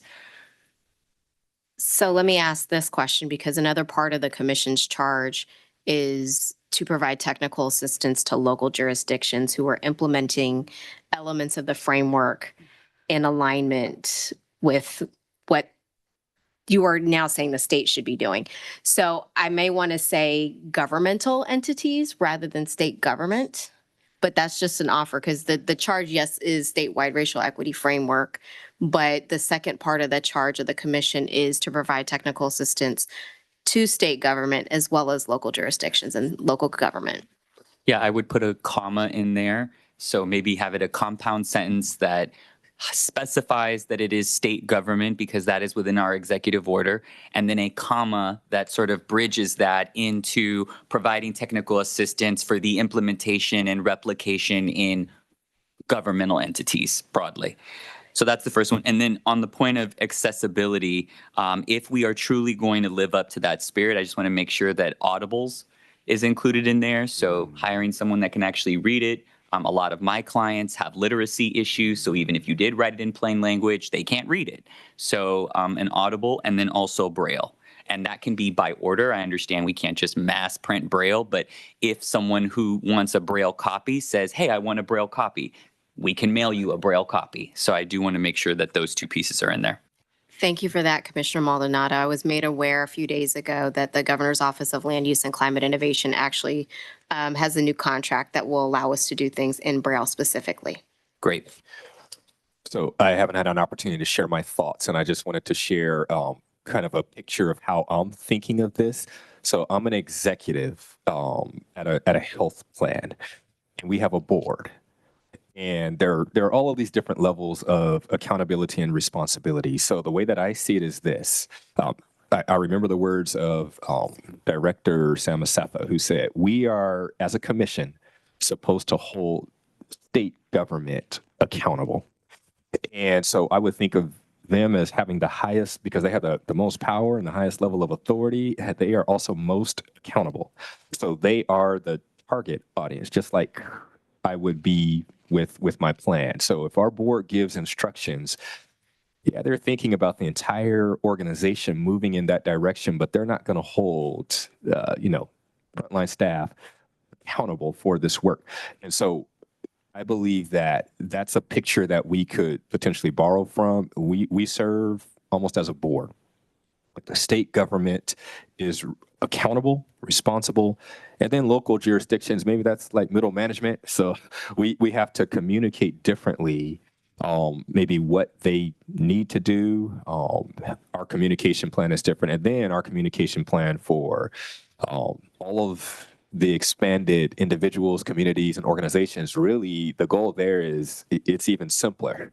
But I want folks to be able to walk in, kind of like our public speaker earlier who said, I just heard about this yesterday, to actually have enough clarity to walk into either their local government facility or talk to a state representative and say, so I know you've been asked to do this, and what's happening here. And that's the level of accountability that they can provide because it's communicated clearly enough to where they can actually provide some level of accountability as well. Thank you, Chair Wright. I think some of the challenge that we have as staff is to make this fit for all the people. And whether it be state, governmental entities, local, individuals, our goal as staff is to try to find the best sweet spot to be able to ensure that the content is providing a level of guidance to the entities that are supposed to be doing this work, whether they be state or local, and then also making it accessible for community residents, community organizations to be able to then come behind it and be able to engage with government, whether it be at the state level or local level, on the content that is there outlined in the framework. Excellent. Any other comments? Commissioners? Joyce, I'll turn it back over to you. Okay. Thank you, Chair Matthews, and thank you, commissioners, for that robust and thoughtful discussion. I'm hearing some things around, so going back to that point around alignment, just hearing a lot of things around this push for focusing on state government in terms of a direct audience, if you will, if that's the right way to describe it, but more of a direct audience when we think about accountability and responsibility are some words that I heard as part of that conversation. But with technical assistance and implementation provided for governmental entities at large. And so trying to strike that balance of wanting to remain specific, but also recognizing that there are different entities that may be impacted by this framework, not just in how to engage with state government in using the framework, but just maybe other groups might be using it as guidance as well in their own work. And so if that recap suffices, I am hearing some alignment as well as some questions around the implementation piece of like, how does this actually translate then into the content that is going to be in the framework? And so we're already seeing both the alignment and the priming for later conversations. My question now is there enough information to move into a vote today, given the discussion we just had? And I'll kind of leave that open-ended, but that's what I'll potentially end on before passing it back to Chair Matthews to continue with public comment and voting.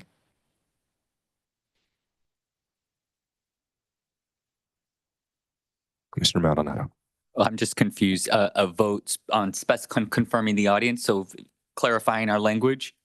Yes. Okay, yeah, if someone can wordsmith, I'm down to vote, but I would want to read exactly what it is with the comma that I talked about that should be in there. Say with the comma. I'm Sure, happy Hedrick. to. Oh, Yeah, I mean, I think the clarification is the staff recommendation is, in quote, the framework audience is accessible to individuals, communities, and organizations beyond state government. So the recommendation actually doesn't speak to audience, but it speaks to accessibility. And if so, that's what we'd be taking action on, correct?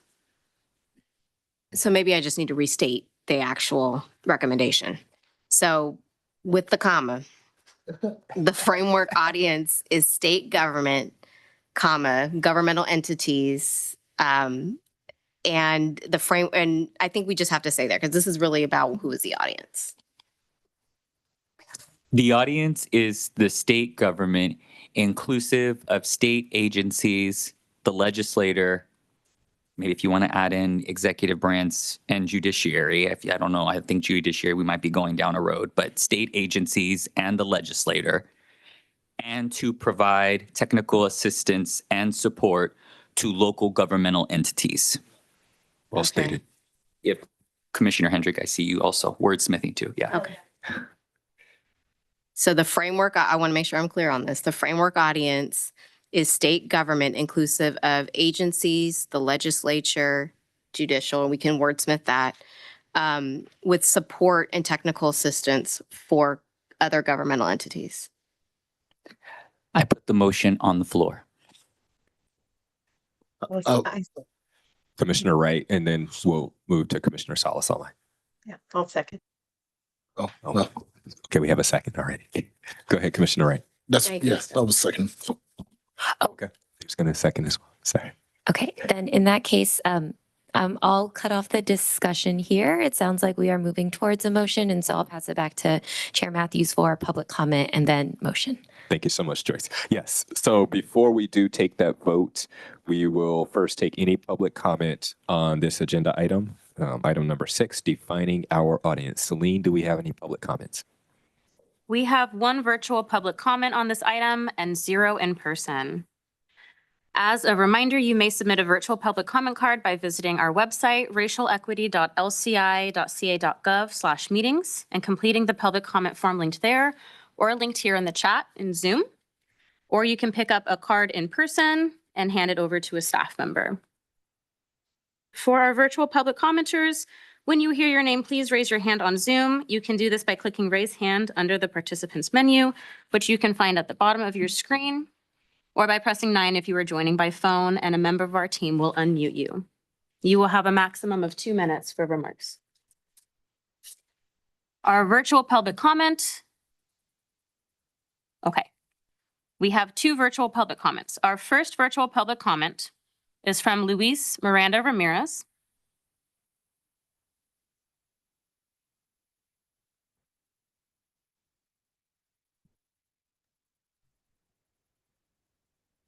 You may begin. Okay, this is Louise Miranda Ramirez. I want to say thank you for the clarification because I was a little confused on whether this was bringing to the community, but to see that your main cause is to identify the need to the state governments so that people can have this access. I appreciate it and thank you. And thank you. Thank you. We have received another virtual public comment. So our next virtual public comment is from Maria Barakat.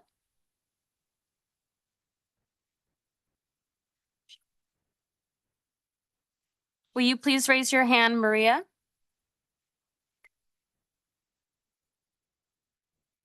You may begin. Good morning, everyone. My name is Maria Barakat. I am the Senior Program Manager for Transformative Racial Equity at the Green Lining Institute and a member of the California Racial Equity Coalition.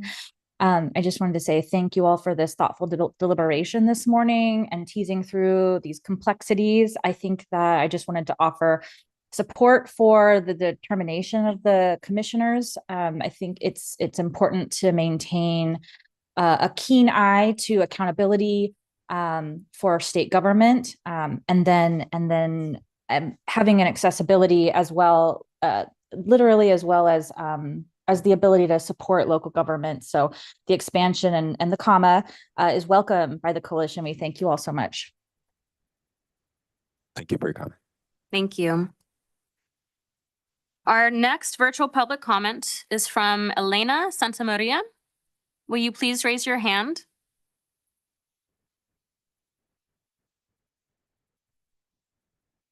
You may begin.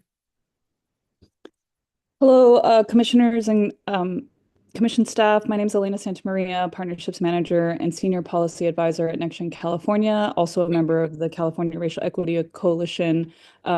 Just wanted to echo what folks have said. Really appreciate the robust discussion here about the audience. I think the technical assistance from local governments is an important piece. Some are more further along in the state in terms of their implementation of their racial equity work. And I think it's important to also, when our coalition engages with local governments and the services that they provide for people in the communities, we've heard feedback that sometimes they feel tied in terms of like state government guidance as where the dollars can go and how they could be utilized. And so we thought from a coalition's perspective of that technical assistance or getting ahead of it, if the state agencies and departments are thinking through programs and policies through a racial equity lens, that it would make it easier for local governments to align that work to make the dollars more flexible to better serve the communities. And so that's what I hope this framework will accomplish in terms of being directed at state government departments and agencies to help align them in that work versus what we're hearing from folks now as it relates to local governments of they're two ships in the night. They're definitely trying to do the same thing, but there's not that 100% alignment there. So appreciate the focus on state government and agencies and departments on that end. So thank you so much. Thank you for comment. Thank you. Our next public comment is from Kenneth Woodrow. Thank you for the clarification. I've been looking at this, trying to play catch up because I deal with so many different state agencies, be it Cal, whatever you want to call it, Cal, high-speed rails, being part of the Truth and Healing subcommittee dealing with recognition and identification and clarification, also working with the federal government on boarding schools, because all of my people have been affected in one way or the other. I do represent a tribe. Thank you very much. Thank you for the clarification. Bye. Thank you for your comment. Thank you. That concludes our public comment for this item. Back to you, Chair Matthews. All right, thank you so much, Celine. Appreciate all of the thoughtful public comments. I believe we had a motion from Commissioner Maldonado and a second from Commissioner Salas before we took public comment. And so we will move forward with the roll call vote. Celine, please call the roll. Take the roll call vote. Commissioner Virginia Hedrick. Aye. Commissioner John Kim.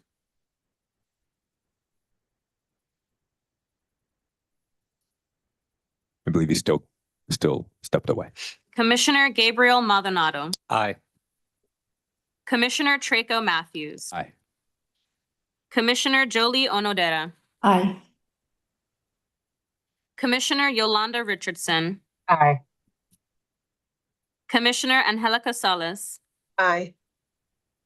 Commissioner Candace Bowles. Aye. Commissioner Samboya Wright. Aye. There are 8 votes in favor. The motion passes. I will now pass it back to Chair Matthews. Fantastic.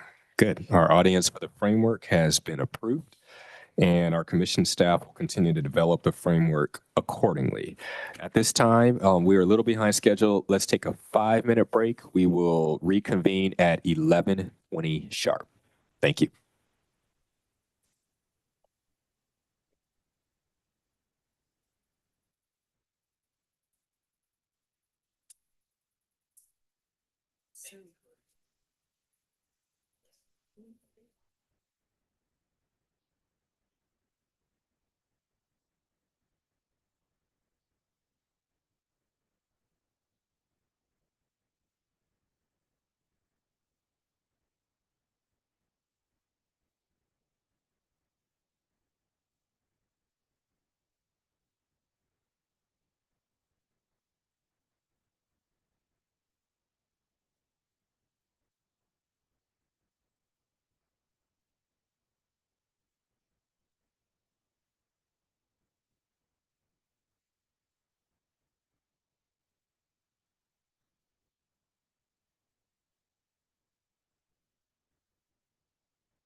It's too hard to get to order.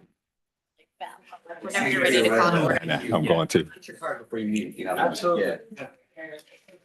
All right, fantastic. 1 minute. We gave you 1 minute of grace or 2 minutes of grace. We will call the meeting back to order at 11:22. And as folks are settling back in, we'll transition to agenda item.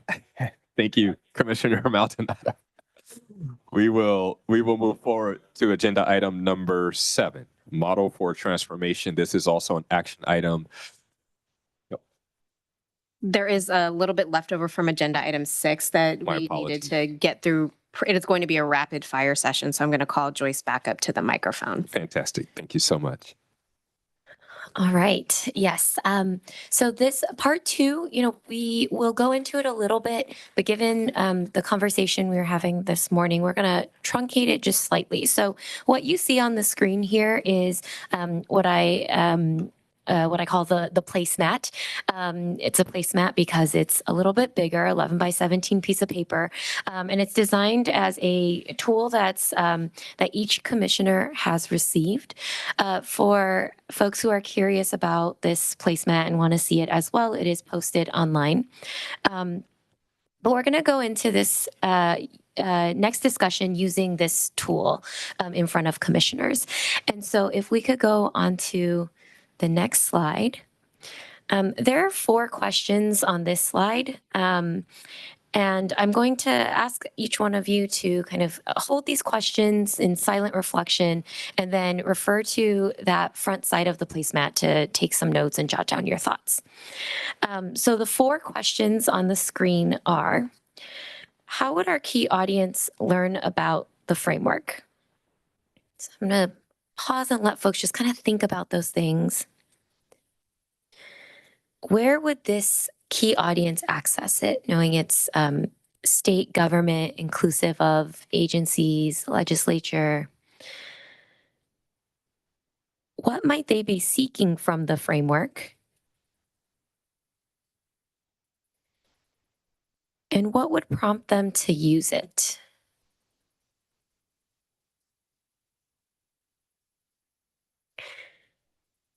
And so as you're thinking about the state government, sort of broader audience that we were talking about before the break, and thinking through those questions, we'll make some adaptations to the placemat, which currently has different groups organized there. Please feel free to just keep it specific to what we were talking about this morning.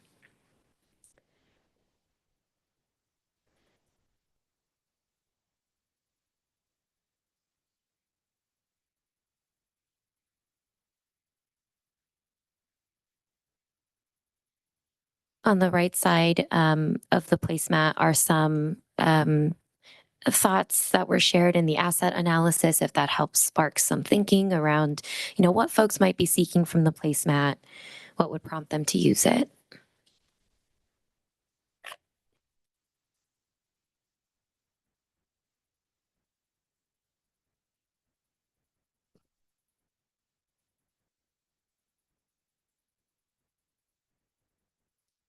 And as folks are thinking through that, I'm going to invite, as Dr. Estes said, a very quick discussion about, given these reflection questions that we're making notes on right now, curious if there are any considerations that you think are really important to bring forward into the framework, especially as we go into more discussion and reviews this afternoon.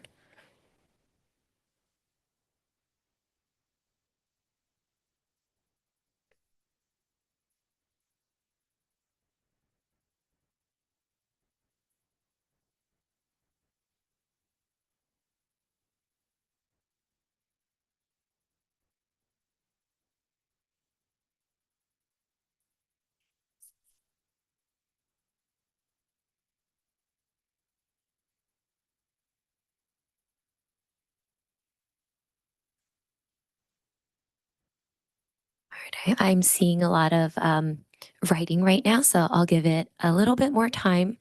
For members of the public who are joining us in person and online today, would invite you to also think about those questions because again, we want to use this as an opportunity to prime for some of our later agenda items that are coming up in numbers 7 and 8.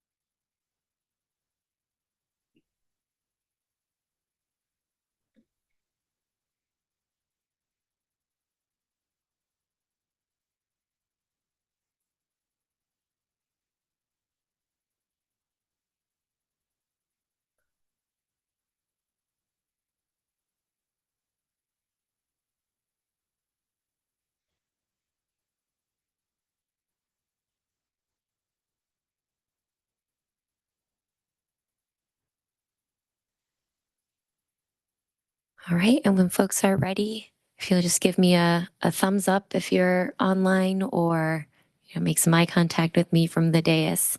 But then I'll transition us into our very quick discussion on this.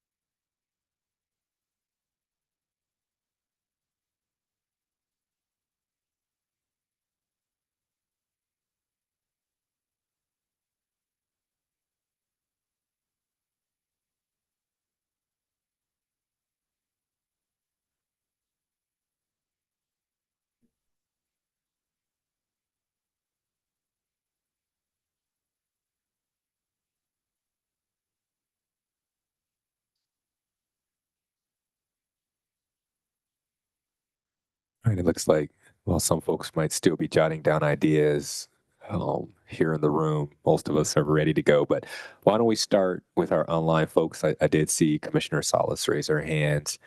Um, so we can probably start with online feedback first. Sure. Sorry, I was just saying I was ready, but I can give my feedback.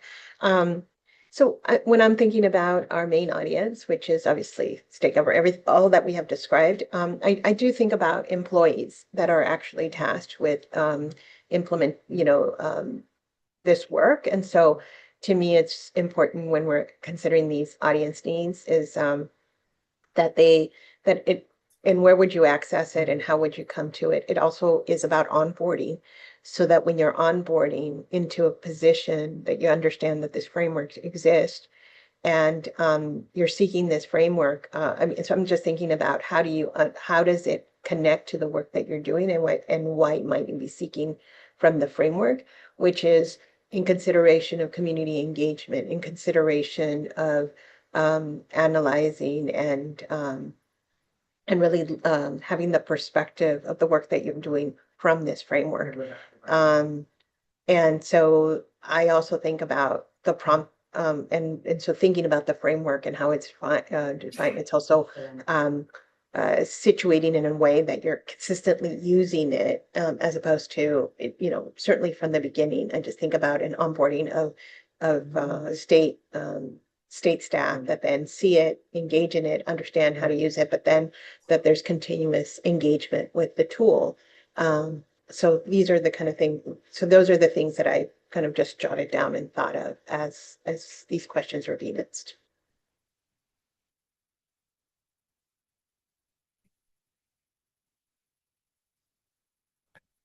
Thanks, Commissioner Salas. Commissioner Maldonado. Yeah, on the first question of how would your key audience learn about the framework, the three groups I think would be great to connect with is one, the organizations. I wrote down promotores and community orgs. I mean, we have a lot of representatives from various advocacy coalitions that join every single one of our meetings. They should be most empowered to be knowledgeable and to be equipped with tools on the kit because they are going to be the vehicles in the future for community. In terms of state agencies, though, I think all of the external affairs liaisons that are across all of the different state agencies, they all have external affairs liaisons and they all work centrally through the governor's external affairs teams. So they should be equipped.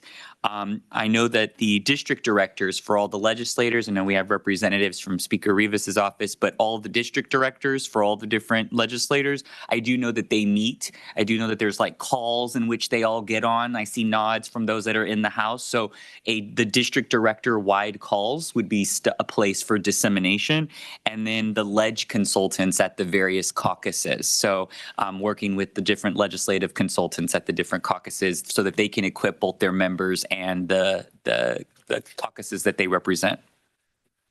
Powerful. That is both strategic and very tactical. Thank you, Commissioner Maldonado. Did I see? Oh, Commissioner Wright. Yes. So as far as the state agencies, making sure that the staff, not just the agency and the department, the staff has access, whether if it's a new employee orientation, a tailgate. I mean, the state has to do tailgate safety meetings every so often throughout each agency, regardless of where you're employed, whatever department. And that would go for also local government, same deal.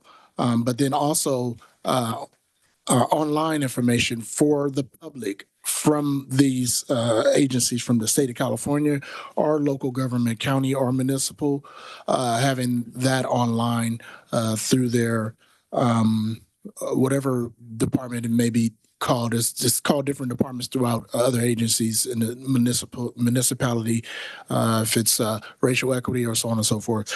And then the community-based organizations, most of them are doing this stuff. Just give them access to the framework. They know how to get it out to the community. They are the community. Thank you, Commissioner Wright. Commissioner Hedrick, and then we'll go back to our commissioners online. Yeah, just keying on the first question and how would our key audience learn about the framework, I think I'm drawn to arrow number 2 on the opportunities and successes, which really calls about clear expectations and accountability mechanisms. I think we have to have some teeth behind this for state government to be accountable to. And so I'm thinking about what those mechanisms might mean. It may mean a mandate from the legislature. It may mean a mandate from the governor. But I would like our key audience to learn about this in a manner that requires them to be responsive and accountable. Thank you, Commissioner Hedrick. Our online commissioners, your thoughts? I don't see any hands raised, but we certainly want to hear from you.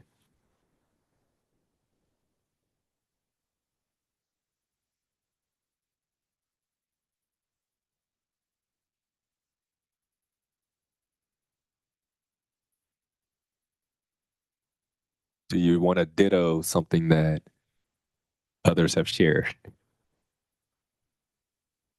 I certainly ditto all of the commissioners have added so far. Awesome, thanks. Chair Matthews, did you want to share any thoughts as well? Or Oh, Commissioner Anadetto? Hi, thanks, Chair. Yeah, I think in terms of the first question on how the audience will learn about it, I'm hopeful that there are more than just one avenue within which they can learn about it. Hopefully, I think there are multiple. Would agree with Vice Chair Wright's comments about our communities are wonderful messengers for all of this that's going to be in the framework. As well as I do think our state entities are going to need some training and technical assistance And maybe that's something we can talk about more at some point in terms of what's going to be involved in the framework. Thanks. Awesome. Thank you. Commissioner Bowles.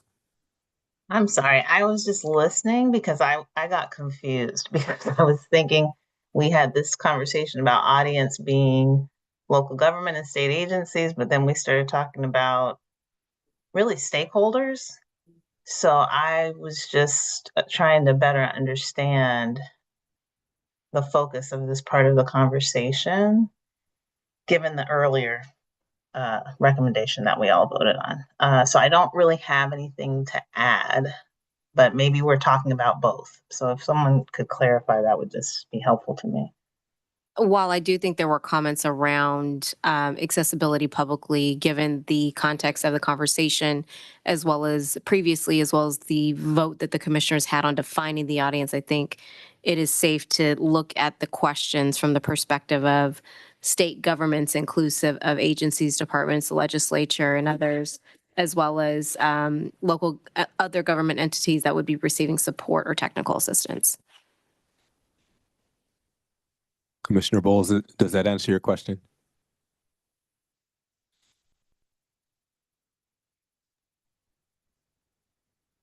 Yes. Okay, fantastic.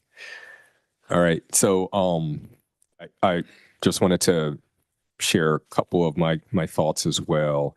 Love what the other commissioners have already shared. I think those are great recommendations. And I guess the one thing that I would love to see, I don't know if it's feasible or not, but how would I like for California state government to hear about this work? Honestly, I'd love for there to maybe be a press release or for the governor to do an announcement. I'd love for there to be some sort of either formalized presentation or maybe even a video that doubles down on the why for this work. I think that why has even been strengthened to Commissioner Salas's earlier points. We are facing incredible headwinds. And so if we're going to do this and we're going to do it well and quote unquote drive change across the entire state in the face of fire, everybody needs cover. So whatever that looks like, I want that. And I believe that that will be helpful, not just for state government, but also for local governments. So again, myself coming from Kern County, where this is not something that we talk about a whole lot. And so even as a commissioner, if I were to go to our city, our county and say, hey, congratulations, we have this new racial equity framework, and I'd love for you to use it. Immediately, they're going to be thinking about their stakeholders who may not necessarily support this work. And if I have cover from the state, then it makes it so much easier for me to quote unquote do my job, or for local CBOs to come in and hold folks accountable. It's got to start close to the top.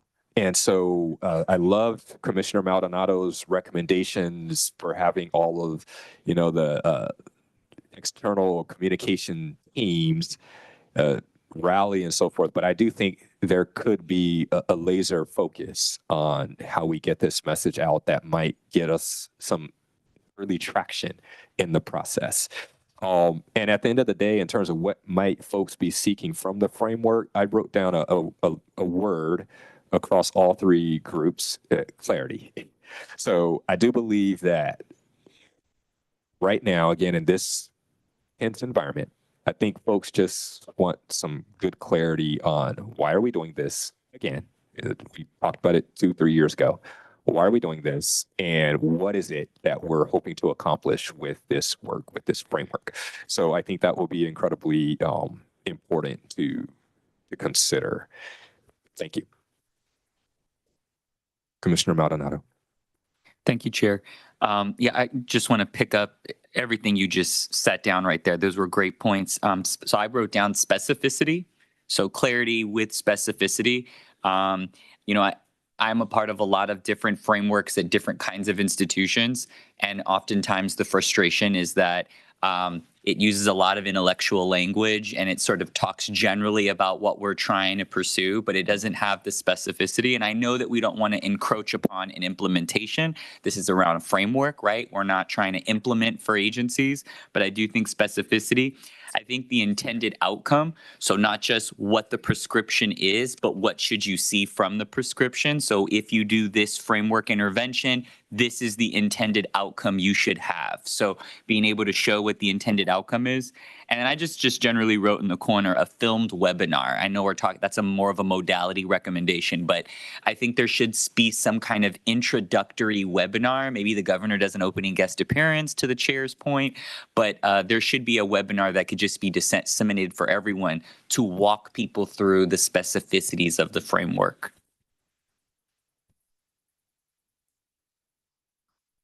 Love that. Commissioner Richardson, I see your hand up.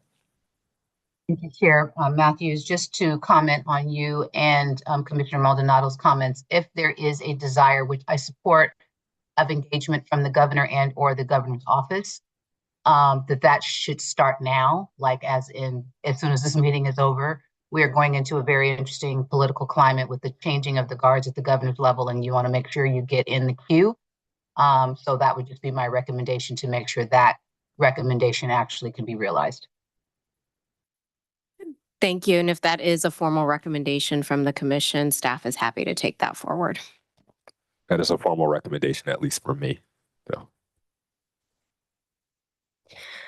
All right. I appreciate the conversation again, even a quick one, because I know this one could have been expanded much more, but even a quick one comes with a lot of different insights that I just want to pull forward for a bit before we transition and go into the rest of our day. So there's a lot of things I heard. Among them, it sounded like there was a lot of alignment around like clarity with specificity. And part of that specificity, I think, connects to what I heard around having clear accountability mechanisms, this idea that this framework needs to have teeth. And we need to understand, like, ultimately, what is that outcome or the so what that we're driving towards. I also heard some things around pushing for adoption of the framework through messaging, whether that's through the governor's office, through leadership, that would allow many different entities, including some of you at the dais who have expressed wanting to be able to use that tool and engage with different community members, different organizations, knowing that there's a lot of support behind it, as well as community members as an invested group in this process, maybe not necessarily the direct audience, but recognizing the role that community organizations can play in helping to spread awareness of the framework. There's a lot of different things to dig into, and I in this moment, I'm very glad that we record these discussions so that we can go back and continue to pull out other insights as well. But I think this speaks to, even in trying to be specific about an audience while keeping it broad, right? We're talking about state government as the intended audience, and then technical support and implementation to other governmental entities. We still identified a lot of folks underneath that: external affairs liaisons, district directors, staff during orientation, which I think speaks to we're trying to get specific while recognizing there is still a breadth of experiences and perspectives and just people who will engage with the framework. And it's something that I encourage us to continue thinking about as we go into the model for transformation discussion and the draft outline later today. Just recognizing, if it's helpful during your reflections, the reason we're starting with this priming conversation is to be able to think about that model for transformation and then think, how would someone at state government think about this, whether it's an external affairs liaison? How would a district director think about this? How would a new staff member think about this, right? So just adopting those different lenses as we go through other conversations today. And so with that, I'll pass it back to you, Chair Matthews. Thank you so much, Joyce. Because we do have a couple of very meaty agenda items remaining, We'll bring this one to a close. We already voted on it. And so thank you again for walking us through that conversation and receiving that feedback from the commissioners. Just as yes. My apologies. We do actually have 2 in-person public comments On this agenda item, on this agenda item number 6, if there is time for that. we'll hear those and then we will close out and move forward. Thank you. The first in-person public commenter, if you can please come up to the podium. We have Christina Oldini.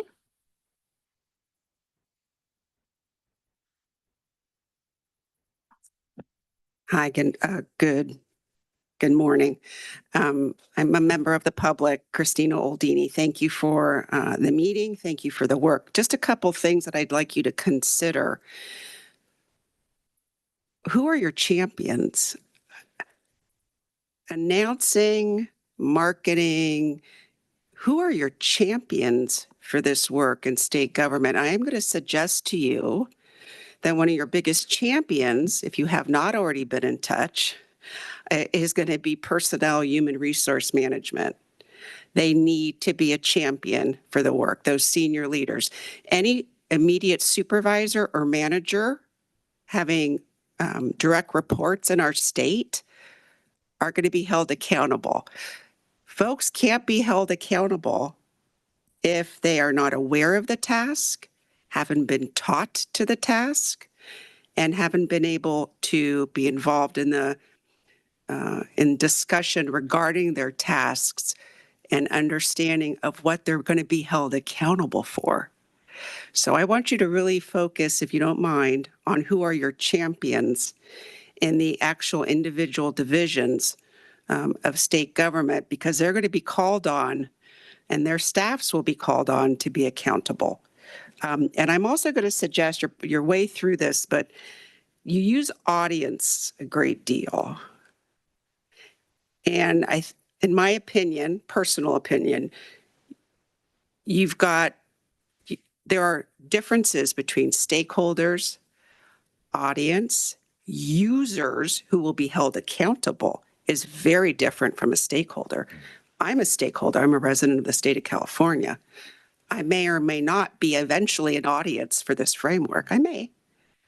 I know I am, but do you see what I'm saying? So using audience repetitively to me is not going to help the strategy behind going about this. Thank you. Thank you for your insightful comments. Thank you. Our next in-person public commenter is Vicente Lara. You can please come to the podium.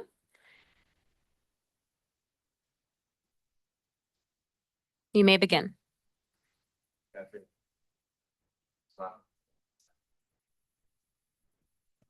Oh, okay. Yeah, good afternoon, Vicente Lara. I'm the program manager for the Monterey County Health Department. I oversee our Office of Equity. And just a couple of things, and I'm assuming this is already something that y'all are kind of thinking about. But one of the things that I just wanted to uplift is when you're thinking about the framework, I'm wondering, given, where, because I know one of the audiences is local government. And so as being part of local government, I'm wondering kind of what you all are thinking in terms of just the spectrum of where different jurisdictions are at in terms of the work that they're doing around racial equity. Just in my experience, it's such a broad spectrum. There's so many differences. And so just think about how do you navigate that, right? How do you, if the conversations around how do we introduce the framework to these jurisdictions, how do you present it based on kind of where they're at, so that's just one dynamic I wanted to uplift. And then also thinking about some of the existing efforts that are already happening. As somebody with our health department, I know at the state level, CDPH has an Office of Health Equity. They've been doing a lot of work over the last couple of years, especially through the SERI grant, which unfortunately has ended. But I know a lot of foundational work has started there. Right. So how do you all kind of leverage some of that? And then lastly, I think one of the dynamics that I've been coming up against more recently is just the pushback that we're seeing from even using some of the language around equity. And especially those who are highly federally funded, and getting some pushback on the language that they're using. And then even folks who are trying to anticipate coming changes, how do they, we see some folks kind of changing the language they're using based on that as well. So just some things I just want to uplift and have you all kind of consider as you move forward. Thank you. Thank you so much for your comments. Appreciate it. Thank you. Our last public comment is virtual. When you hear your name, please raise your hand on Zoom. Maria Barakat.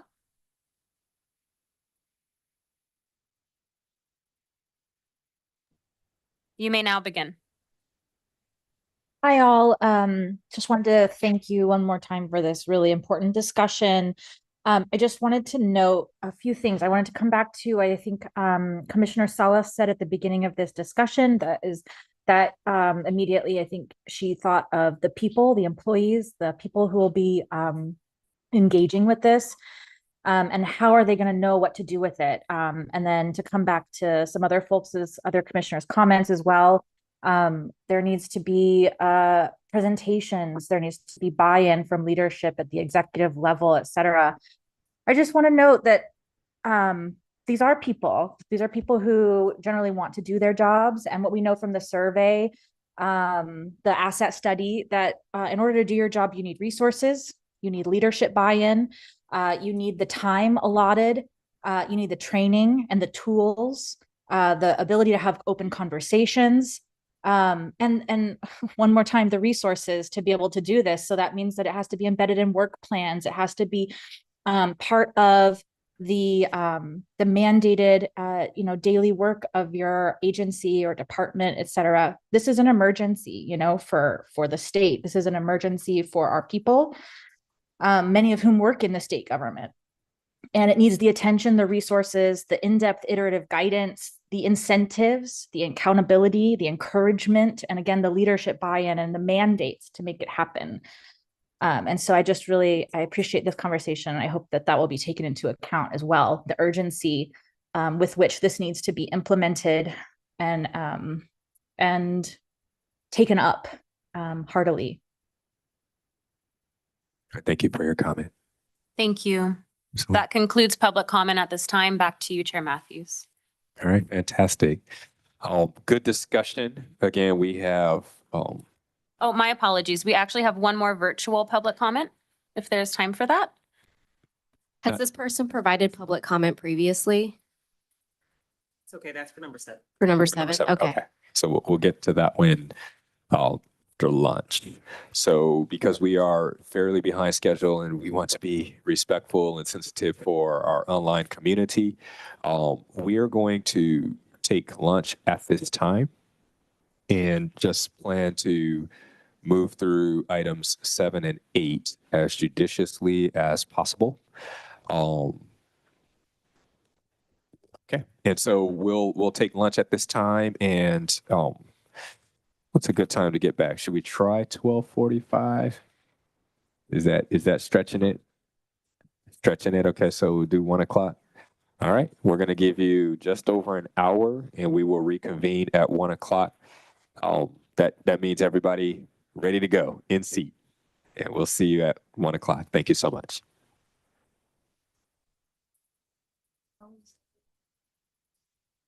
Can you turn off the screen, please?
through a brief review of the framework requirements to reground the commission and share this context with members of the public who are joining us today, just kind of reminding us what is our charge, right? This morning we talked a lot about,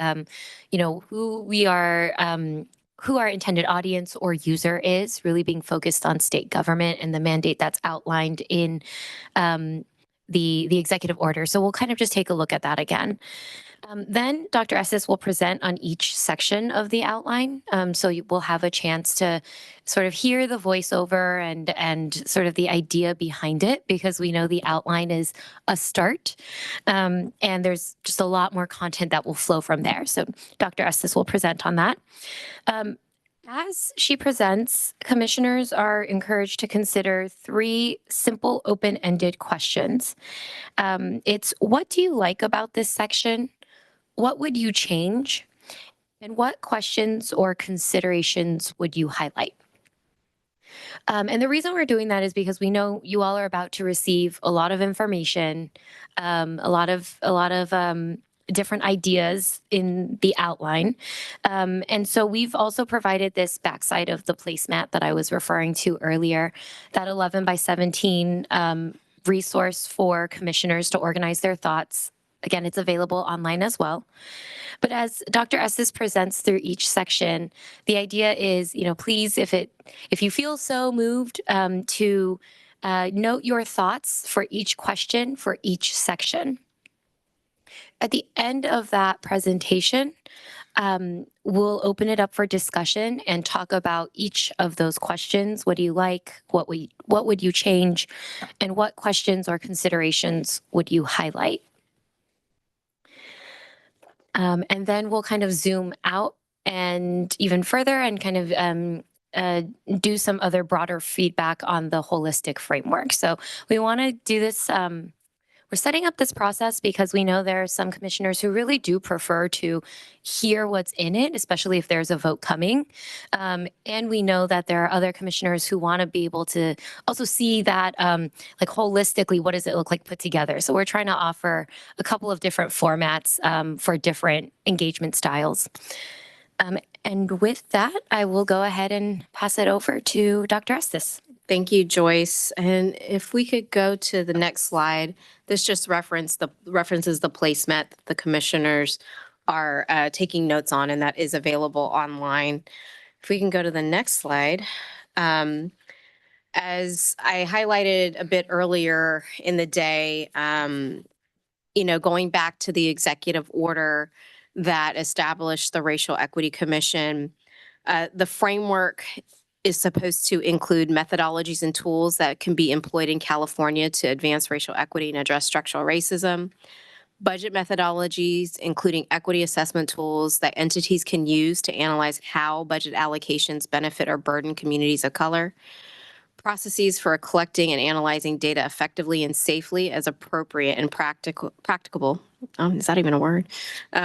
Including disaggregation by race, ethnicity, sexual orientation, and gender identity, disability, income, veteran status, or other key demographic variables, and the use of proxies, and then summaries of input and feedback from community stakeholder engagement. So that's what the executive order actually says. So in December of last year, if you can go to the next slide, I asked that you all kind of approve a very high level outline so that we could start to design committee meetings around conversations. And so this was what you all approved with flexibility, and the flexibility I appreciated, and I thought that was really important because as we were going through our committee process as well as other public meetings, and you'll see there was a topic that kind of emerged, which was infrastructure, and really kind of what is the scaffolding that is needed to support topics around community engagement, around data, around budget equity.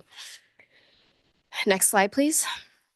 So what I'll be doing is walking through a high-level review of the outline with some detail. The content is still to be worked on and mapped out. I want to be very clear that this is a framework. This is not necessarily a how-to manual. This is also not, because when it becomes a how-to manual, it becomes a checklist, and that's not what we want. We want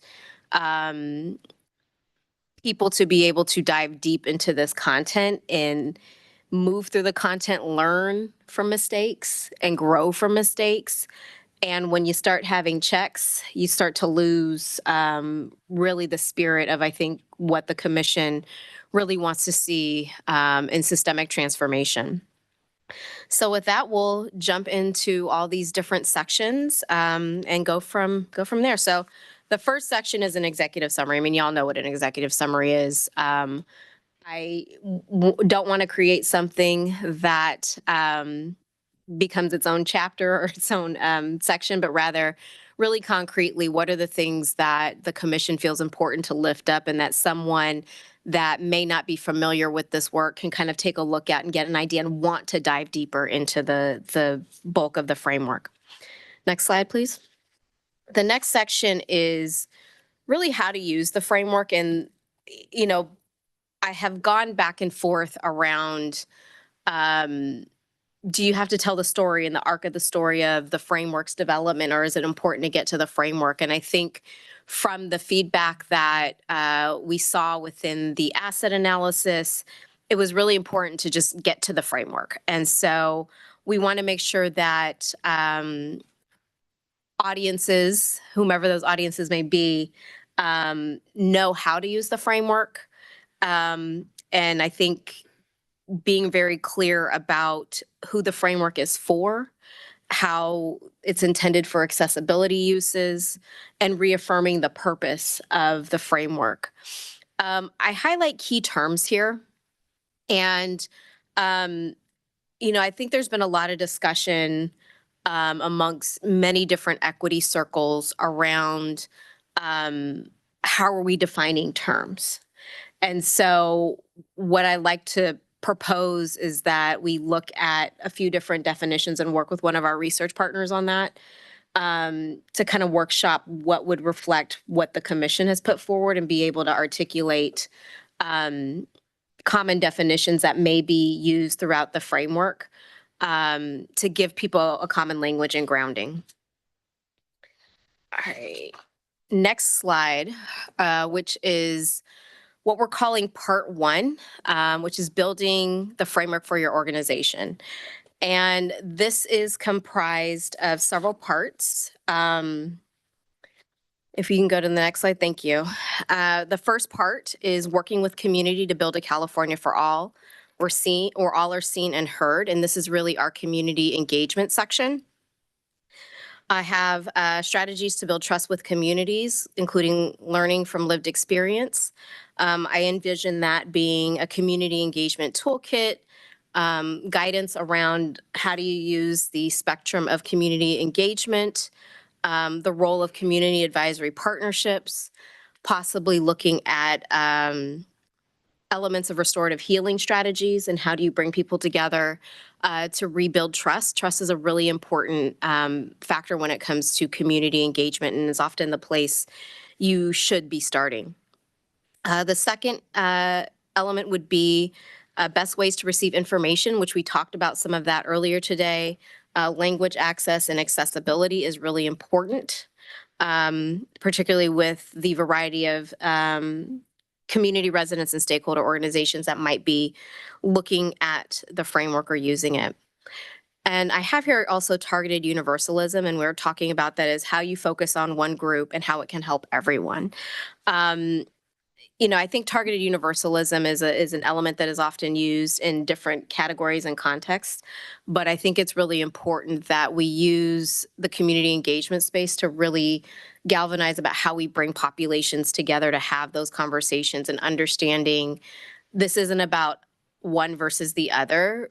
It is really about how do we start with one community and then spread the work, the engagement, the initiative, the funding, whatever that looks like to others, and really using data and working with community to ground that. It's not written on this slide, but given the discussion that I heard earlier today, Commissioner Hedrick, you noted the importance of strategies for communities to engage with government. And so that's another thing that I've noted here to add. There are a couple strategies that I am calling future strategies. It's also not on this slide. For us to think about what would that look like in a subsequent version of the framework. I do not see this framework as a one and done, but rather as the commission is charged with developing an annual report that we're able to add on to elements of the framework through additional strategies. And some of those may include best practices for funding community engagement, and how do we better coordinate across programs in agencies and departments to better serve community. A lot of times we want to believe and go for the no wrong door, and it is extremely hard to do so. How do we better do that, and what is the strategy through community engagement to achieve that? I'm going to go through the rest of the section, and I believe at the end we'll have the discussion around any additional comments. If we can go to the next slide, this is our data section, gathering and using information to serve all Californians. The first element within this section would be requiring the use of existing information categories or data standards. That is something that the Governor's Office of Data and Innovation have already worked on, requiring information to be more detailed. That gets at data disaggregation and the importance of disaggregating data to better understand the needs of populations. Using where you live to help understand inequities and the importance of place and how place influences many of your social, health, and economic outcomes. And finally, learning how to tell our stories and using pictures. And so that comes down to storytelling and infographics. Not everything has to be a paragraph, a bar chart. We have to find really unique ways to communicate with community at a variety of levels, as well as within agencies and departments. People are different learners, and it's important that we account for that. Some of the future strategies that we may be considering for future would be looking at key measures or factors to inform budget and policy decisions, such as an equity index, best practices and program evaluation. We want agencies and departments to be able to learn from their work and evaluate their work so that we do better, we serve better, and also continuing to build upon the impact of place on outcomes. Next slide, please. This next section is a focus on understanding government budget and how it impacts community, so budget equity. So there are really two elements. One is a little bit more internal facing, one is more external facing. Questions to ask when evaluating new requests for program money or reviewing current program money. We're envisioning that evolving into a budget equity worksheet that could be used by like the Department of Finance or agencies and departments holistically to be able to have conversations around new or current funds and what are the impacts, how do they benefit or burden particularly communities of color. The other section is really the external facing piece and a strategy to support community engagement. The budget process is extremely complex. And it's really hard to understand the budget process if you just kind of go to the website and you see that there is like the governor's budget that's introduced in January, the May revise, and then the vote.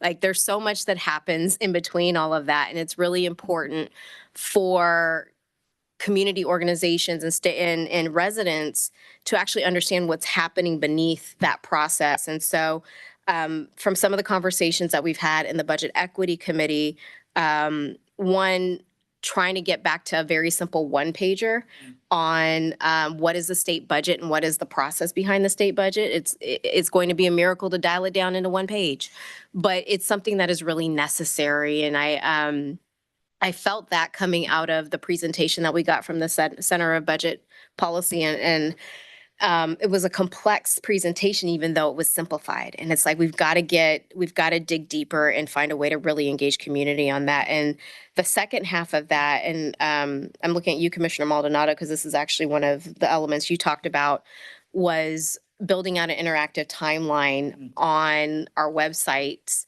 or the Department of Finance websites where community might be able to go and say, well, today is June 26th. Where are we in the budget? And knowing that it's going to have to get signed in about 4 days. And I think it's an important element that community can kind of see, well, this is where I am. So I might be better engaging with advocacy organizations here versus actually going to see my elected official over here. So wanting to start somewhere, it's important to build the relationships with our budget and finance offices at statewide, as well as within agencies and departments, to help them on their journey related to equity, as well as also helping communities in their journey to understand state process and be part of that level of civic engagement. Again, some of the future strategies that we are talking about include targeted universalism to inform funding decisions. How do we better track spending, and particularly geographic spending? There was a representative from an assembly member's office here, and I think about all the times that assembly members are asking how much money is coming to my district. And so, is there a way that we can better track that type of information? And another element that we may want to consider for future iterations of the framework is what does it look like to make it easier to work with state government in terms of organizations and businesses through equitable contracting and procurement practices. There are certain things that we can and cannot do related to Proposition 209 and having to be mindful about that, but there are things that you can do to ensure an equitable process. And the final section in part 1 is structures to help create a California where all can thrive. And this is really about organizational infrastructure. So the first one, working in and across our organizations, that is policy. What are the policies that may need to be, policy action that may need to be recommended to advance this work? How do the folks working on equity better communicate with each other and coordinate with each other their efforts? Building a statewide office of racial equity, and really this is focused in on developing a policy memo. The development of an office and the establishment of an office is a very timely and can be extremely costly process. And there are other examples from local government as well as throughout the country that we may want to tune into to better understand how we shape something in a policy memo as a recommendation for the state of California. The third element here that I have is making equity everyone's job. How do we integrate equity into the duty statements of state employees? There may be examples that are already out there. I've seen a couple. And how could we do something like that in the state of California?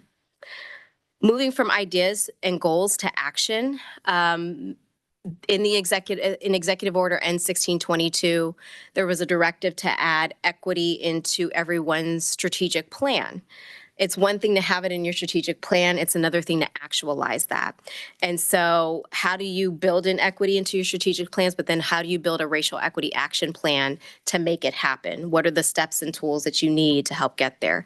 And we know many agencies and departments have received some training and technical assistance on that, but we want to make sure that we are finding ways to, I don't want to say codify, but be clear on what are the clear elements that need to be in those types of plans.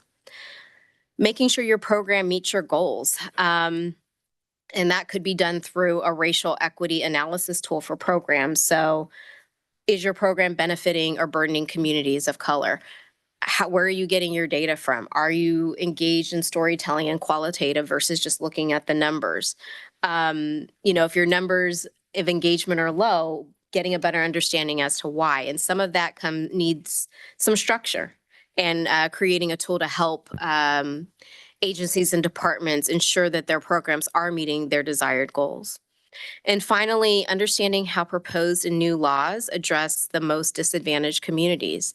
A lot of that conversation does happen in the legislature, and there may be an opportunity to strengthen some of the equity questions that we are asking ourselves once a bill is voted and signed upon and enrolled, or at the committee level where committees are having these conversations when a bill is introduced, it gets assigned to an initial committee, and should those committees be really thinking and understanding the equity implications at that point?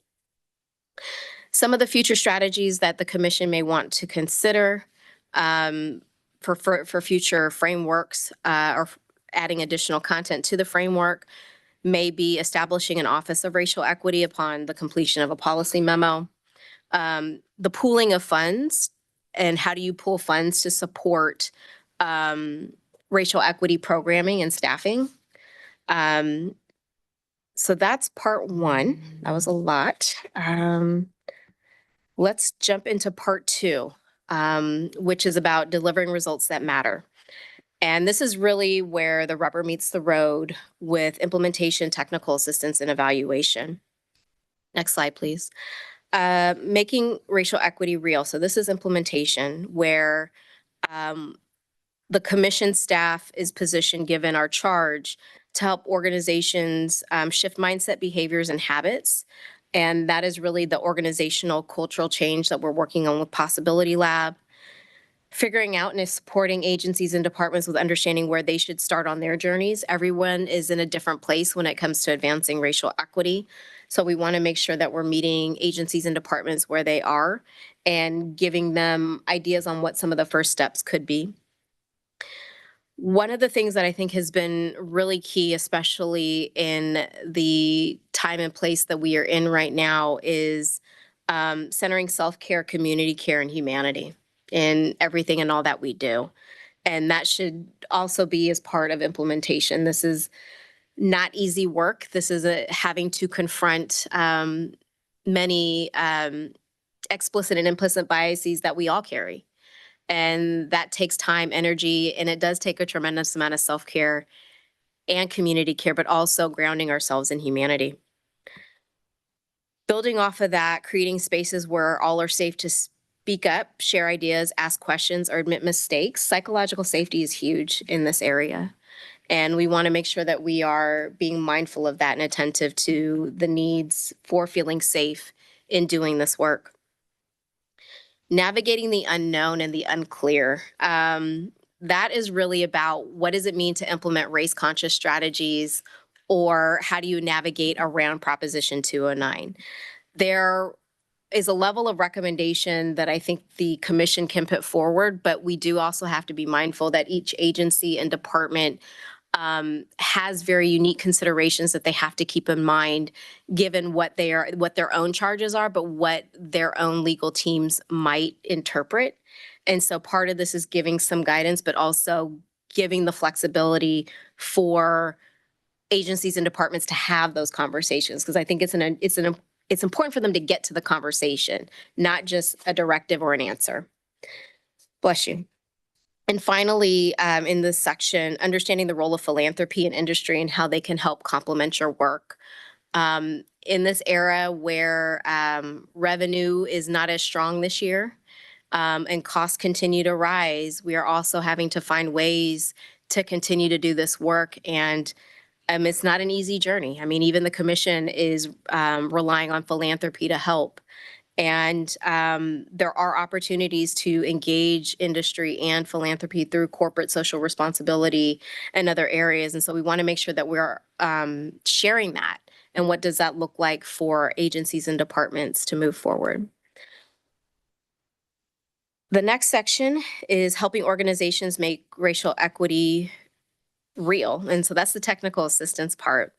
So as we heard some today, there has to be some level of training on the basics of the framework and racial equity, whether that be through onboarding and ongoing training. That is to be determined, I think, as we fleshed out the content here, but that it is important to have some sort of baseline training. Building a learning community. In state government, there are at least 3 learning communities that I can think of that are looking at equity and racial equity work. And that's across government. There may be many more, But there are also things that are happening within agencies and departments alone. And so making sure that there's an opportunity to centralize some of the learnings, and how do you then better share that out so that we can collectively move forward together with the guidance of a framework from the commission.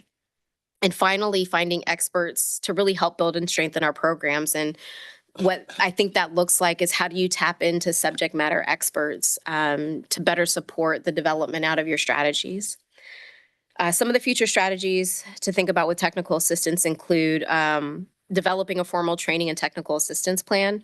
The commission staff has very much been focused on our community engagement strategy, as well as building out the framework, which hasn't left a ton of time to really think about implementation and technical assistance, but really wanting to hone in on that in the latter half of this year, as well as into next year. And then to also host an annual meeting to spread learning and best practices, such as an equity summit, a statewide equity summit. The final section in part 2 is finding ways to make California better for all, which is really about evaluation. Evaluation is about learning. And there's an opportunity for us to look at self-evaluation. So how can agencies and departments evaluate their own implementation of the framework? In that, we also, as I shared earlier, have a funding award to evaluate implementation. And so part of what that is, and I really see this as an opportunity for quality improvement. This is not about penalizing anyone, but this is really about, how do we help understand what might be missing, what you might need from the framework or from implementation and technical assistance, but how we can just be doing better. And the only way you kind of get that is through evaluation strategies. Another element that I want to make sure that we acknowledge is the commission is charged with doing an annual report. As I mentioned, yes, we want to add tools and strategies to the framework, but we also want to start tracking equity indicators over time. And so there will be a need to do this through an annual report. Future strategies include results-based accountability as a methodology to consider, in articulating out what does that mean in government structures. And really the idea, and this might be more of a theme, but how do you build a culture of learning?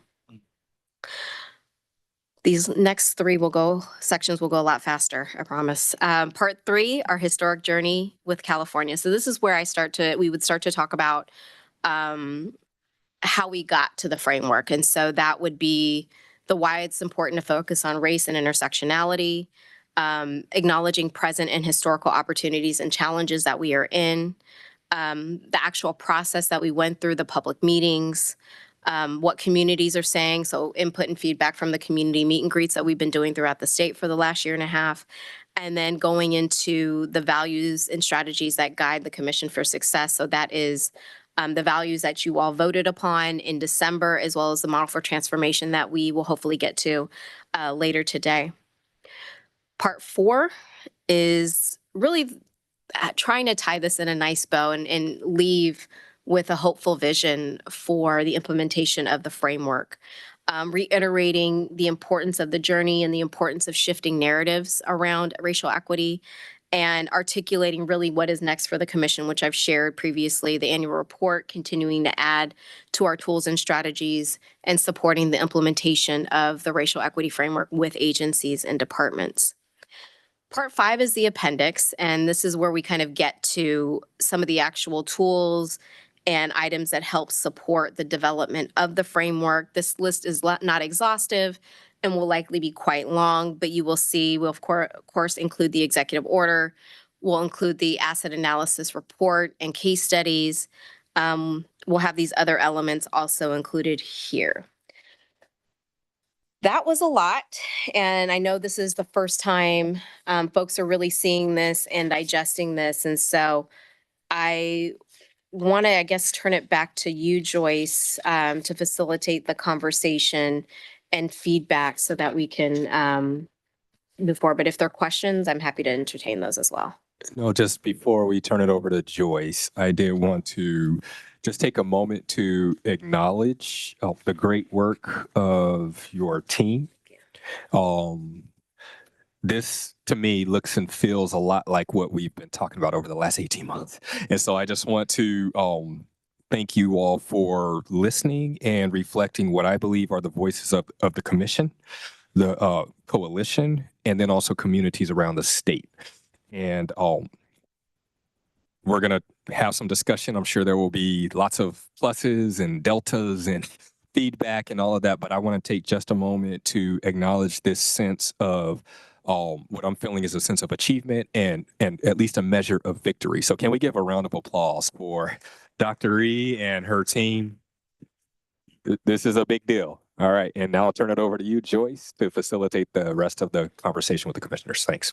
Great. Thank you, Chair Matthews. And thank you for that overview, Dr. Estes. I would, really echo a lot of that sentiment of this, hopefully reflecting a lot of the conversations that you all have had and agreeing with Dr. Estes that this is a lot to take in at this point in time. So again, for that reason, we're keeping these questions really simple now. What did you like? What would you change? And what questions or considerations would you highlight? So if anybody would like to begin, either online or in person from our commissioners, curious for any thoughts. Okay. Commissioner Kim, I see your hand up. We'll start with you.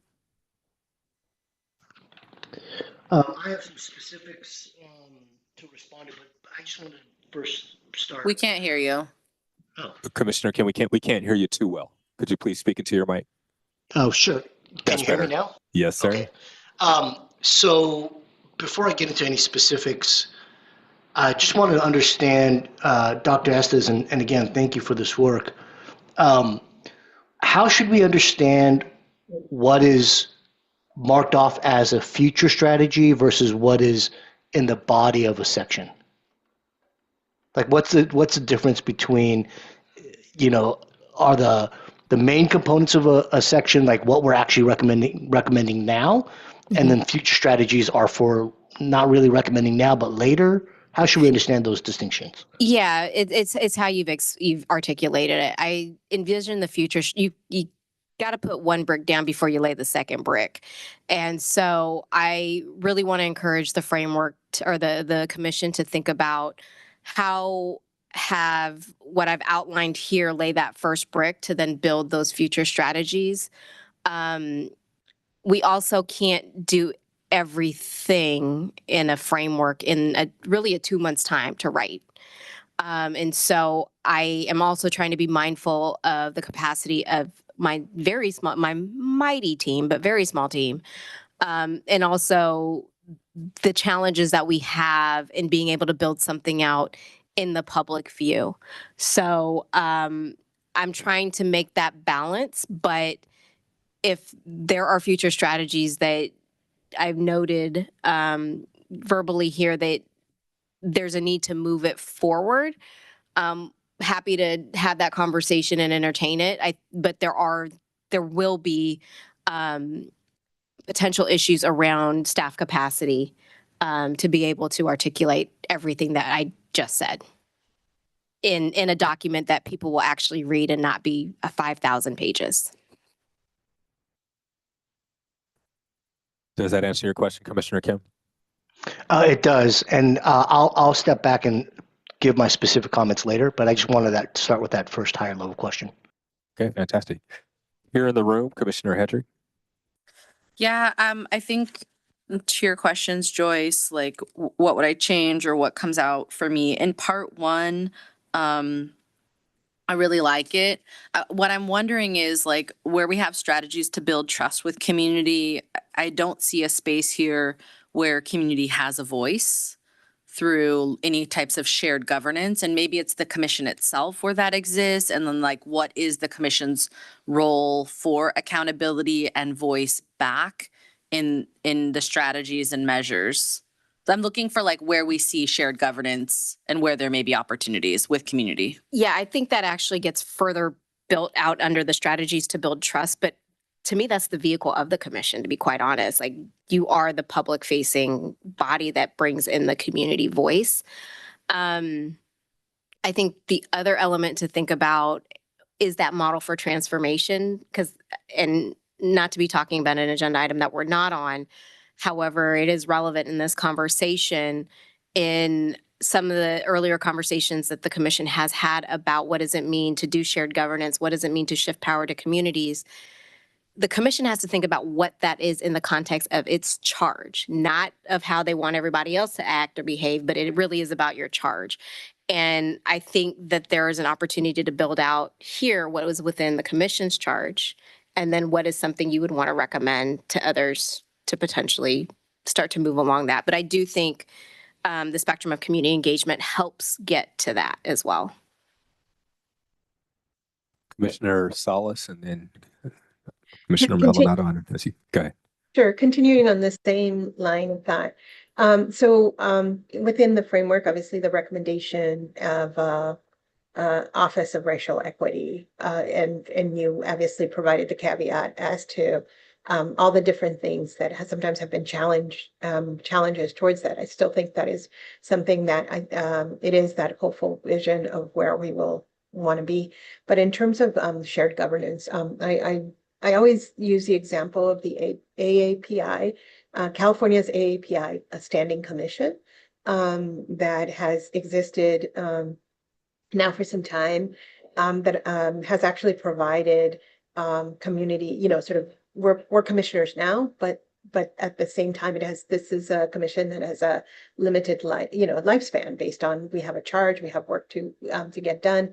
And I think about community and about the opportunities when you have a standing commission that then continues this work forward. And so I would, as we think about the review of we're reviewing the framework outline, I would like for us to maybe consider including in this framework outline examples like that commission that it has staffing, it has community participation, and it kind of gets closer to this idea of shared governance around this work. So that would be one addition. The second, again, on the community engagement work, but also I think it's on the budget equity work. We had one thing that I think everything was very well captured that we had been discussing. I think the one thing that I want to make sure is brought back is that often when we did some of the assessments and surveys of some of the departments, many talked about the lack of resourcing to actually do proper community engagement. And so I do think that it needs to be included almost as a bullet point. How do you get this work done? How do you support the staff and the individuals that are doing this work within departments? Often they can have great intentions, but if they don't have the resources to carry it through, then it doesn't get done. And so then in the spectrum of community engagement, often that's why the movement forward isn't happening. So those are my just two observations on obviously very thorough capturing of a lot of the work we have done and that we have heard from community. Thank you, Commissioner Salas. A couple reflections back. Part of what I didn't articulate is we will have examples of where this is actually happening, whether it be in state government or local, so that folks have an idea about that you can do this work. So one, I do want to acknowledge that in terms of the CAPIA, or California Asian and Pacific Islander American Affairs, the Commission on Pacific Islander and Asian American Affairs, one thing to be mindful is they're the only commission like that exists. They've been around for 20 years. They have a charge to develop legislative recommendations. That is very different from this body. And so just something to keep in mind that if this body were to potentially evolve into something different through a recommendation from this commission, we may need to think about what does that look like? Is it closer to what CAPIA is doing, or is this something that just needs to, is it a new commission? So just, I want to offer that as something to think about. Related to the lack of resourcing to do proper community engagement, yesterday I had the honor of presenting at the Assembly Select Committee on Race, Hate, and Xenophobia. And part of my remarks did address the challenges with resourcing community engagement strategies or being able to pay for it, and acknowledging what we've been able to do and hopefully model for state agencies and departments on how you can do it in partnership with others. And so I hope to bring that out and articulate that within the framework. But I did make that public statement to that select committee, which is chaired by Assembly Member Dr. Corey Jackson. Thank you so much. Thank you so much. Commissioner Kim, I see your hand is up.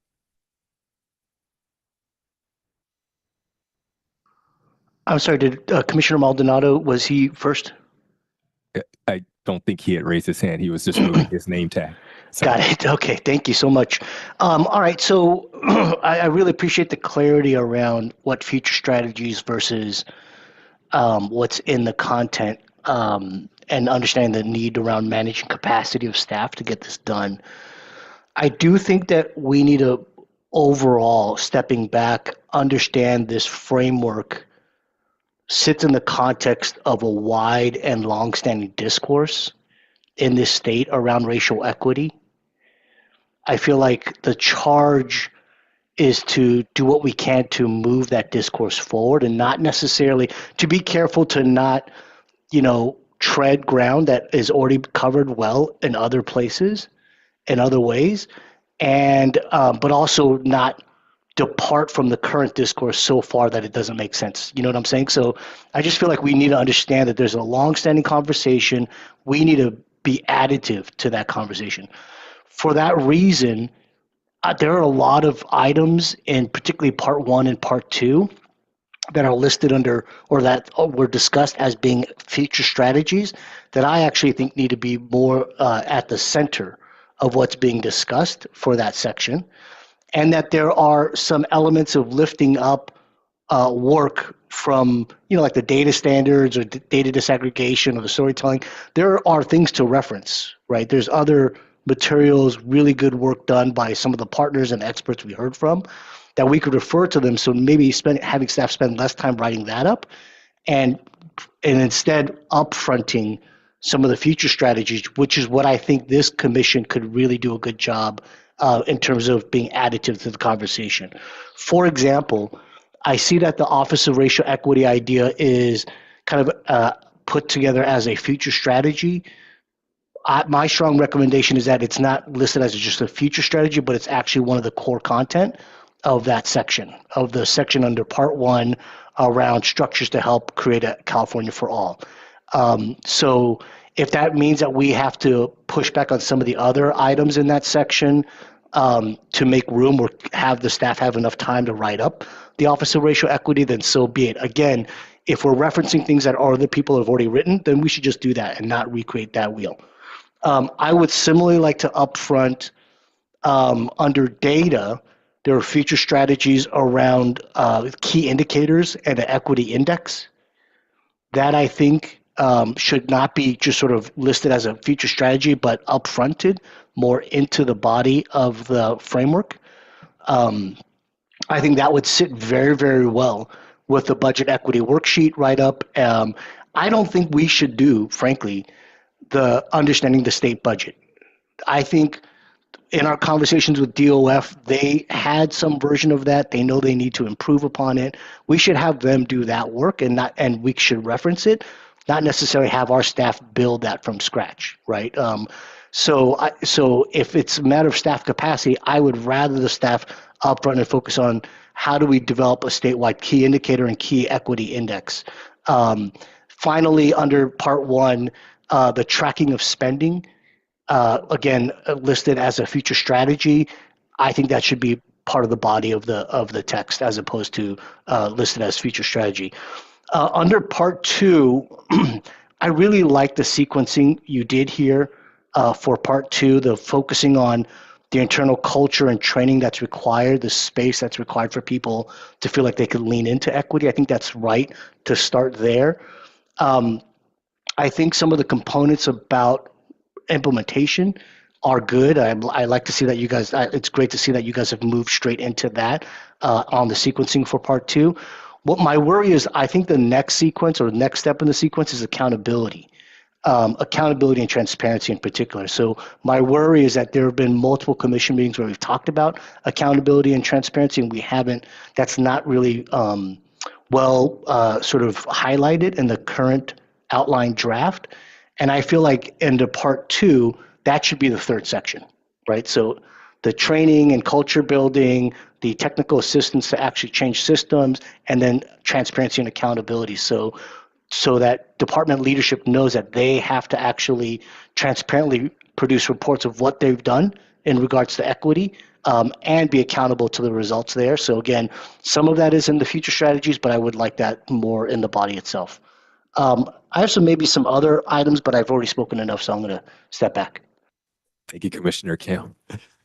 If I may, just a couple considerations. Commissioner Kim, if there are items in part 1 or part 2 that you feel like we should deprioritize, I encourage you to kind of look through that and provide that recommendation. Not now, but at some point during this meeting related to accountability and transparency. For me, that's evaluation. If we need to articulate it more in the terminology around accountability and transparency, we can. But transparency is making sure that we are having these public meetings, that we are having these conversations, that we are producing an annual report. Accountability is a self-assessment, and accountability is trying to do an evaluation of the implementation of the framework in the aggregate. I also have to remember what is the charge of the commission and the commission staff. Our charge is to develop a framework, provide technical assistance, and engage community. We are not necessarily the implementers of the racial equity framework.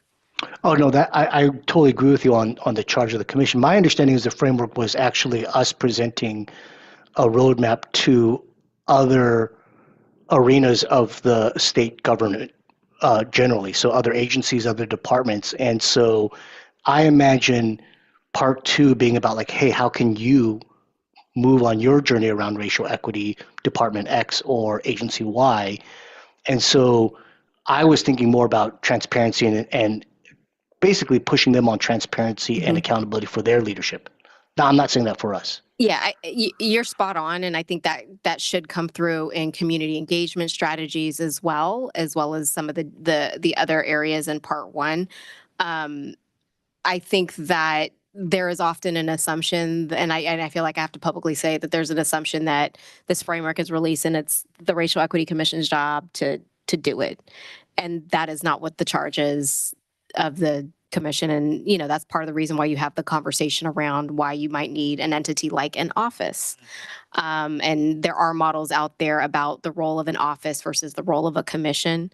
Some agency or some states or jurisdictions have both, some have one or the other. But if there were to be changes as to how the commission needs to operate, then that would need to be clearly articulated here, separate from what the office looks like. So if there is a conversation around the office, there needs to be a conversation about the commission and how it interacts with the office. Thank you again, Commissioner Kim, for your comments and insights. Commissioner Maldonado? Yeah, just trying to live up to the spirit of tangibles and specificity, as we said earlier. I would just want to make sure that we actually identify cross-cutting recommendations that are just direct recommendations. Because as I read this, it's a lot of preamble learning. There's a lot of learning, there's a lot of preamble and frameworking of around the histories. And I kind of want to make sure that we don't lose the spirit of what the power of this body is, which is to give very specific recommendations. So an example would be like, establish an Office of Racial Equity. Boom, love that. It's just very direct. But what I don't want this to become is a learning hub. And I know it's going to be a fine line between what is a framework, how do we not go too far into implementation, but I also would hate for this, at the end of this, I look at the work product created and I go, I was a part of a very large learning hub.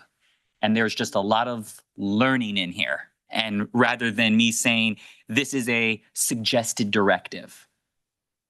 And I would hope that it looks more like a suggested directives and the learning is complementary. Thank you, Commissioner Maldonado. Commissioner Wright. So, the Office of Racial Equity, I definitely agree that we need that to push forward with it. You can also continue with the commission and have both. I have that throughout a lot of agencies. I'll give a quick example. Board of Public Works in the city of Los Angeles, that's a commission, but then they have the Department of Public Works that they work together. So that's just a simple suggestion. I think that we're moving on the right track with this. I had some other things, but I want to make sure that we have time. Thank you. Thank you, Commissioner Wright. Commissioner Richardson and Commissioner Bowles, I see you both. Commissioner Richardson, I believe you were first. Thank you, Chair. First of all, great job. This is a lot of work, and it's really great to just see 18 months worth of input and thoughts put into an infrastructure that we can really understand. So what I wanted to ask you, Dr. Estes, is how can we support? There seems to be some general support for this idea of being more forthcoming or stronger in our recommendation for an actual office. You mentioned maybe having to investigate or evaluate how that office would necessarily work with the commission. Is that really necessary? Can we just make that recommendation? And if either one of those things are true, how do we as the commission support that, knowing that you have very limited staff?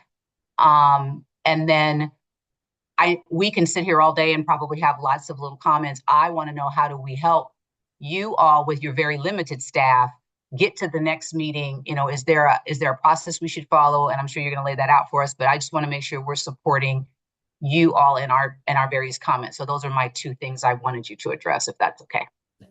Thank you, Commissioner Richardson.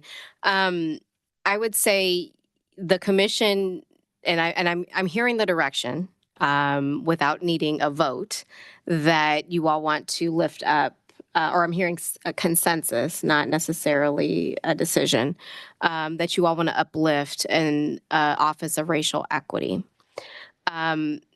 There are things that go into developing what an office is, and I think that's part of the reason why I put forth a memo in the development of a policy memo, so that we can do the research as a staff, not for the development of the framework, but after the framework is developed. So that's what I would lean towards. And so yes, if that's something, and I think that's what I'm hearing, that you want to elevate, happy to do that. But it is not something that we're going to build out for the actual framework. I think we'll talk more about why you do a policy memo, what has to go into it, who receives it. I mean, we know that there are some policy directions that the administration can take, and that there are other policy directions that the legislature can take. And so just being mindful as a public advisory body, what does that look like in performing that type of, I don't know if it's a suggestive directive, but it's definitely a recommendation. And then your second question, Commissioner Richardson, around how do you help? I mean, I talked a little bit about the document development process earlier during my director's report. It is not an easy feat that our staff is going to have in having to write a framework that is accessible and that people will use in a very short amount of time. And as much as I would love to have sections for y'all to write and review, and I can't do that because it could and likely would create a serial meeting and thus violate the Bagley-Keene Act. So we as staff are taking on the writing. We will reflect back what we've heard from this meeting in a draft that will be presented subsequently at the September meeting. We have to really keep things public. Could we host another committee meeting to have some conversation around this? Absolutely. You know, Commissioner Richardson, you are a member of the Framework Development Committee, and that might be the place and space for that.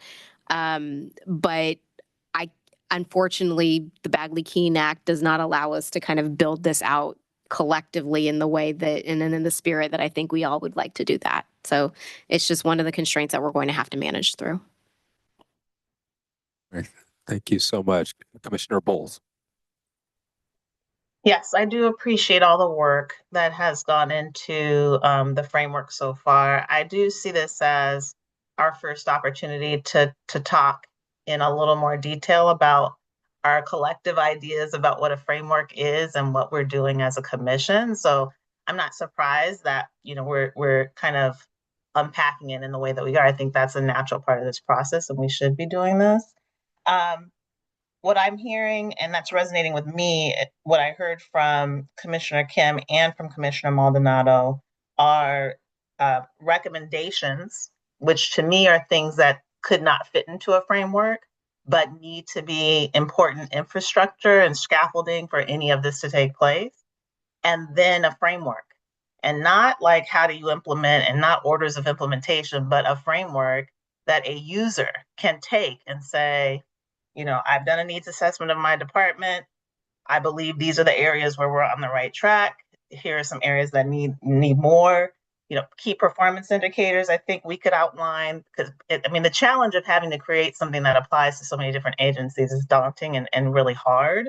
But I do think we've heard over the course of this commission some key elements of a framework that would be responsive to community involvement and engagement, and also give really clear guidance as to, like, when they pick up, when the government picks up this document, they have some guidance on what to do next to move closer to systems that are serving communities in an equitable way. The budget equity tool is critical. We've talked about that over and over again. So having that as an element of the framework doesn't say how do you do it, this is how you do it, you must do it this way, but having it there so that they know that that's critical for us to get to a place of equity, I think is a part of the framework. So I would love to see something more concrete and then allow the agencies to take it and develop it. I agree with Commissioner Maldonado. I wouldn't want something that sounds instructional or sounds like it's got a lot of historical information based on what we've done in the last 18 months, but not a clear direction. And then where the conversation started, because a lot of this feels like clarity around the audience and who this framework is for, has brought things into the proposed framework that are maybe outside of what some of us envision, at least I envision. So getting back to what we decided first, which was the audience is the local governments or local government entities, I think would help focus the framework. And I'm also really, you know, however we can do it, I think Baglickine is definitely hampering our efforts in some way. So if there is commission work that needs to be done, I'm happy to work with my committees. Thank you, Commissioner Bowles. I do want to make sure everyone has an opportunity to be heard on this. Commissioner, I believe, on the data. Okay. I don't know if I saw your hand up, but did you have any comments to share? I think I would just echo the gratitude for all of the work that's been done, putting everything we've done over the past 18 months into this draft form. I know Dr. Estes had included a lot of detail. I think I was trying to write a lot of the things down. So look forward to continued conversations, and similar to Commissioner Richardson's comments, would just like to be helpful through the process of working through this. So yeah, just very much look forward to that. And to at least respond to one of Joyce's questions in terms of, she was asking, you know, what do you like as we go through each of these sections? I will say, I think it was fitting that we start off with community engagement in part one. And I really appreciate, I think, the depth and the importance of what that will mean for the framework overall. Thank you so much, Commissioner Onodera. Anyone else have any final comments or thoughts? I'll share just a couple myself. All right. Well, just want to echo and uplift what most of the commissioners have said so far. Commissioner Maldonado, agree 100% with everything that you shared, and Commissioner Bowles as well.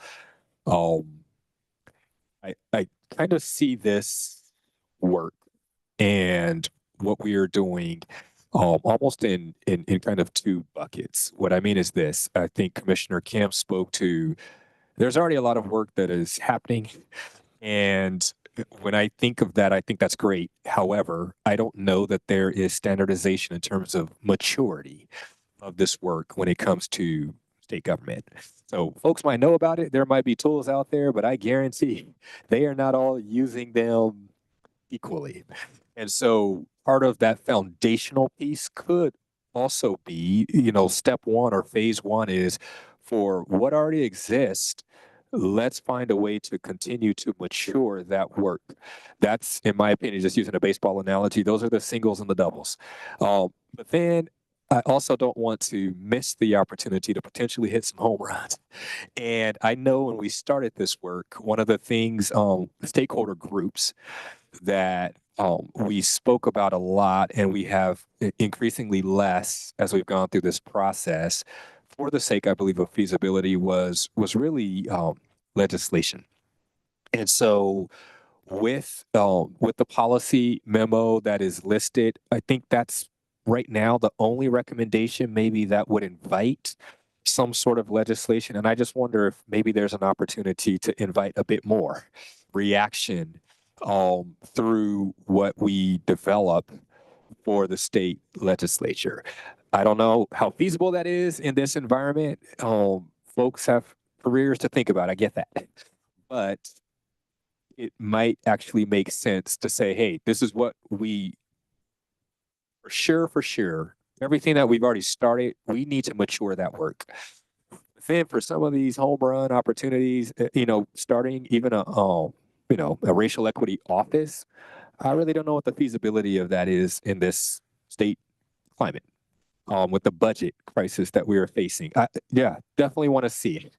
But if we're hoping that that happens next year, I don't know that we're being honest with ourselves. And so to me, I also don't want to have just ideas that are pie in the sky. We know they're not going to happen. And so then in a year from now, we look at every recommendation that we made and we did about 20% of them.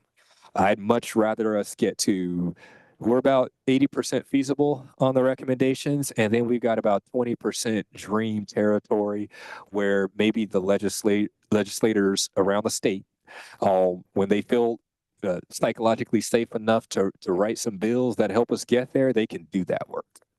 That's just my thought. And thank you, Chair Wright. Just to respond, I think there's a lot more here that is actually, Chair Matthews, I'm sorry, look, it's been a long day. And both of y'all are amazing. As a chair and a vice chair, look, there is more here that can be legislative, though I didn't articulate it in that way. I look at data standards. That is a recommendation that has been put forth by the Office of Data and Innovation. Nobody's saying anybody can't say we need to use these standards. Data disaggregation, there is a law on the books that is very specific to data disaggregation within public health data sets that's specific to the Asian Pacific Islander community. Nobody's saying that we can't make that broader across state government, let alone outside of public health. Language access, there's a set of language access recommendations and this goes to, I think, Commissioner Kim's point that there are things that exist, but I think there's an opportunity to look about what does it look like to scale? What does it look like to refine it so that it fits more holistically across several different types of government entities? So to me, there's actually quite a bit that could be policy driven. It may not be explicit, but part of what we're supposed to do is provide the space for somebody to be like, I could take this and make something of it. And I think that there will be elements that might be a little bit more program focused, such as strategies to build trust with communities. That might be a little bit more program agency level focused. But language access and the best way to receive information, that might need to be some sort of administrative or legislative action. And we can write it in the way that somebody might be able to take it. But I think that also goes to the importance of engagement with elected officials as we continue to build this out. And as something I cannot necessarily do, I provide information. but other people might want to do in hearing the outline of the framework. They may want to talk to elected officials about what they heard about the outline and what they think should happen with content from the outline. So I will leave that there, but I think the opportunity is already here. It just may not look like it in an outline. Fantastic. Thank you. Commissioner Salas, I see your hand is back up. Thank you. To this point, I do think that this framework has to be a framework that has a long life. And so what that means is that we can put recommendations in this that really outline what needs to happen in the directive language that everybody has discussed, in terms of both that is both aspirational, but aspirational with methodology to get to those goals. And so again, a lot which is already here. And so from somebody who's been trying to get the Office of Immigrant and Refugee Affairs up and running for, I would say, about 10 years, maybe a little bit more, and we have not yet gotten to success, what I would say, but always advancing. And it is that I would just say that I think it's important to talk about these institutionalizing this work in a way that really creates a high-level responsibility for outcomes and department-wide organization around the issue. So for me, when you think about some of these recommendations as part of, when you think about the framework and recommendations, it's also about understanding that some change takes time. And what I've always learned is that there are moments where, budgets change, political will changes. Sometimes that political will changes on a drop of a dime because something in the context has suddenly given you opportunity to move something that seemed very difficult, to move it forward. So all to say is to your earlier point that I just think it's important that we put here things that matter. And I do think changing laws and policies is fundamental. And so where there is opportunity to do that and where we can align with community, this is with community about what those policies and changes are. I think we should definitely include it in this framework as legislative change and policy change as a critical element of this framework. Thank you so much, Commissioner Salas. And Commissioner Bowles, I see you. This can be the last word from commissioners on this because we still have an exercise, I believe, from Joyce. And we do want to go to public comment around 2:20, 2:25 if possible, so we can vote on this one. Thank you. Commissioner Bowles. We keep talking about equity like it's something that we want them to give us. And I think we've got to look at this framework from the language of, if your agency is not serving people equitably, it is broken. It has to be fixed. If we have to ask for it, we need legislation for it, we're already entitled to it. It's our right. So I think we've got to, as we edit this and massage it and fix it, we have to have a change in our language that isn't like, oh, who's going to do the equity work and who's going to, no, it's for this to be a functioning department that serves its mission and values and its intended purpose. It has to serve everyone, especially the people who need it most. So it should be embraced by the people working in these agencies because that's what they're there to do. That's what the function of it is. And if it's underserving people who need the service, it's not working. So I don't feel comfortable with this, like, oh, maybe it's aspirational, maybe it's inspirational, I don't agree with that. I think we've got to change the way we talk about it. We're not asking for equity. These systems are broken. They asked us to come up with a framework to fix it. And that's what we're offering, and they're going to do it or not do it. But I don't think we should be hesitant in the way that we present it and our demand for it to function better and serve people better. Thank you, Commissioner Bowles. I've heard that described as premature acquiescence historically. So thanks for always exhorting us to maximum courage in our work. All right, I'm going to turn it over to Joyce, who has an exercise for us as commissioners before we go to public comment. Thank you, Chair Matthews. Before we go into that exercise, I do want to kind of contextualize where we are in this moment. So I really appreciate the discussion going into the details of the contents of the framework itself. And, again, it's both to help make sure that we're course correcting earlier on before building out more of the content. So really helpful direction for staff, but also because, in working with the details a little bit more, hopefully this gives you all different a chance to just hold the structure, right? And really work with the structure and think about it in these different ways. Because as we go into this next activity and then eventually public comment and then eventually a vote on the outline, what we're looking for, in addition to some of this early feedback now, is also, does the structure itself align? Do the key themes and ideas that we're exploring currently align with where we ultimately want to end up, right? So hopefully that the discussion that you all were able to just have now is guiding us or sort of moving us in that direction. But to zoom out from the details a little bit, this next exercise is going to really have us think about the framework holistically rather than section by section. So if we could go to that next slide. We're going to go through a brief, what I call a feedback poll, and we're going to go through 6 questions very quickly. And this poll is open to commissioners. We'll have the results posted on the screen. But there are 6 questions here, broken up into what I think of as 2 distinct types of questions. I'll just read through them very quickly. Part 1 of these questions, or type 1 of these questions, is asking, does this outline set up the intended audience, or now that we've had the conversation, the key user, state government, inclusive of agencies, departments, legislature, for success? With understanding that those impacts will also extend to other governmental entities. And to help us understand if the outline does that, the questions we'll be polling on are, 1, this outlines identifies actionable priorities that our intended audience can implement. 2, this outline identifies the urgent priorities to advance racial equity for our intended audience, right? So we've got actionable, we've got urgent.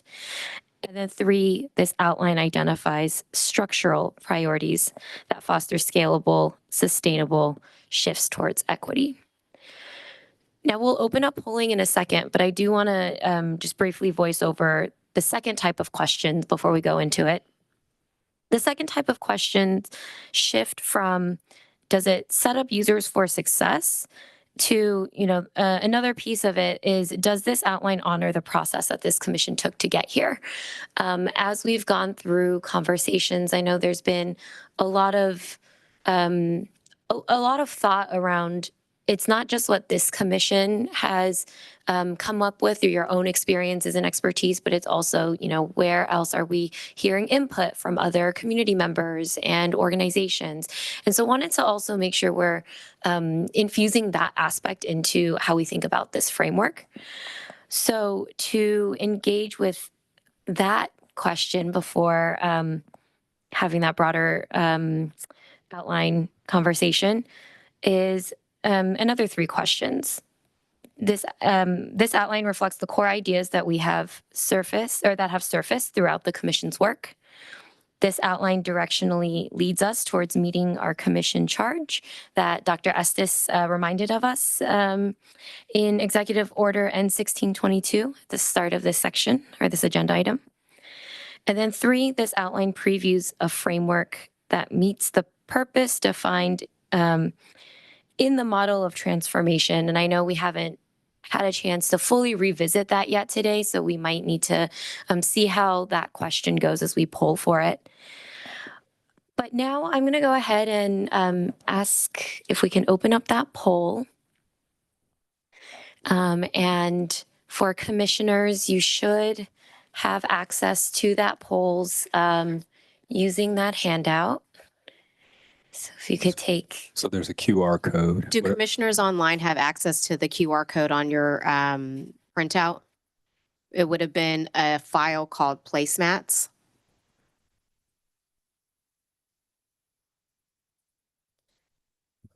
Give them a moment to find that. yes. And if I could get confirmation that folks are able to get into the room. Yes. Okay.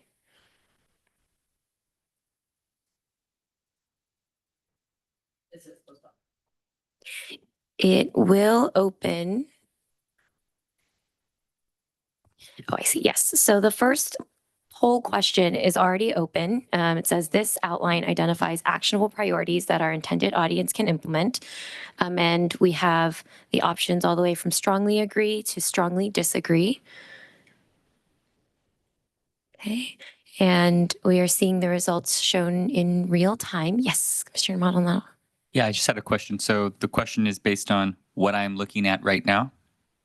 Yes. So I'm not factoring in any of the recommendations I heard, but just from what I'm seeing right now, or am I factoring in the edits that we all said? I see. Because it will change my answer even on number 1. In that case, I would advise that we factor in The conversation, recommendations. just make an assumption that you all will implement and edit those changes. Okay. Yes. Thank you for the clarification. And this is why understanding that user experience is very important. So two-way conversation, and I appreciate that push. So we've got results coming in, and you'll see them sort of changing dynamically in real time. And we will give folks a chance to respond before we move to the next question, because once we move on to the next question, this poll will close and we'll have to move on. I'm getting some Sorry, nodding I'm gonna heads. have to interrupt. Is there any way to put any level of link into the chat? I'm having trouble participating. Can the team that's working on tech please provide a link to this in the chat for the panelist only? Thank you.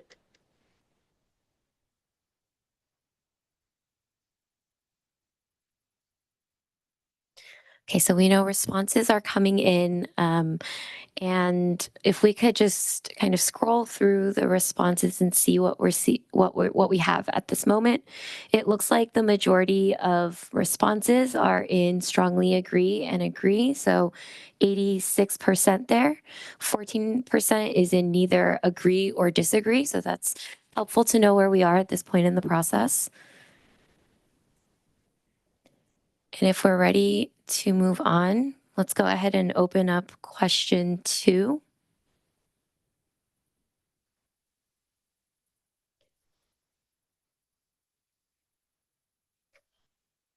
So the question we should see now is this outline identifies the urgent priorities to advance racial equity for our intended audience. Again, strongly agree to strongly disagree.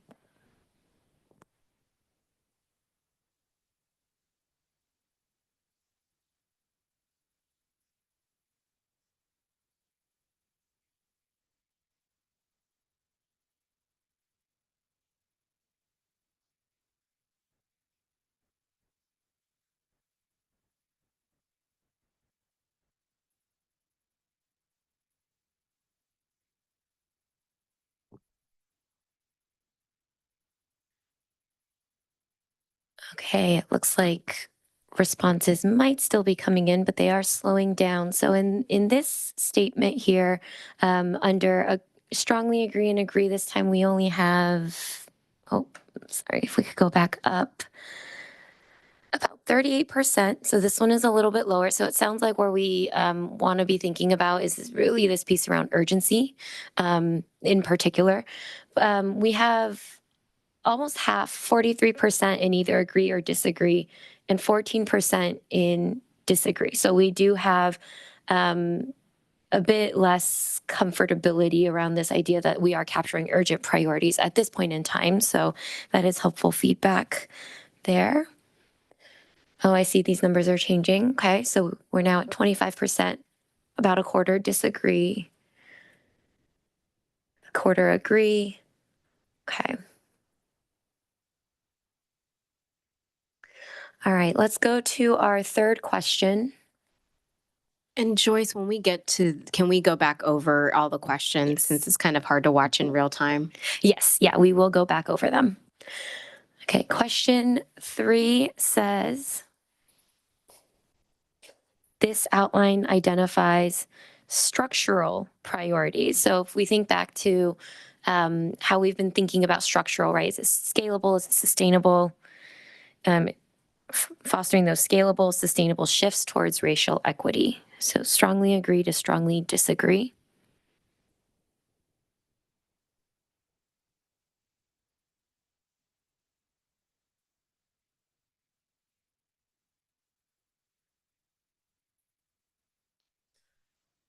All right.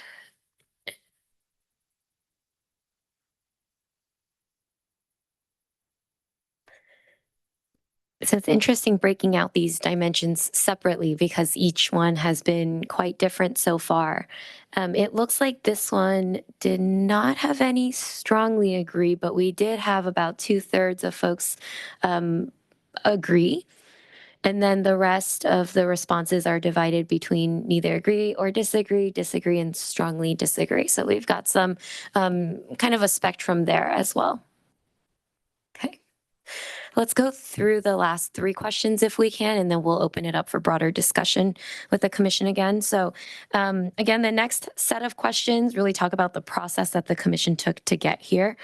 And so if we can, yes, this question number 4, this outline reflects the core ideas that have surfaced throughout the commission's work.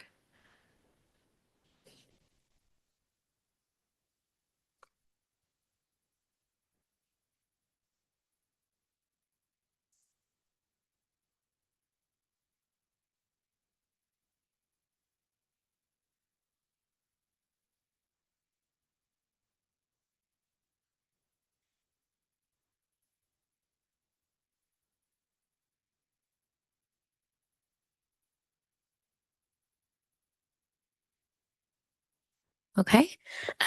So far, it looks like 100% of folks are in the strongly agree and agree response area. So, we'll go into discussion in a second. I think what's coming up for me right now is it's sort of leading me to wonder, we are sort of capturing the core ideas that are reflected throughout the commission's work.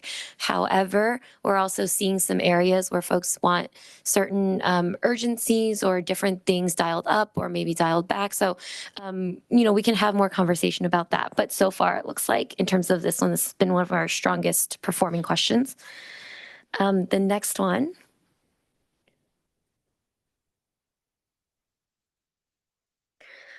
This outline directionally leads us towards meeting our commission charge, detailed in Executive Order N1622.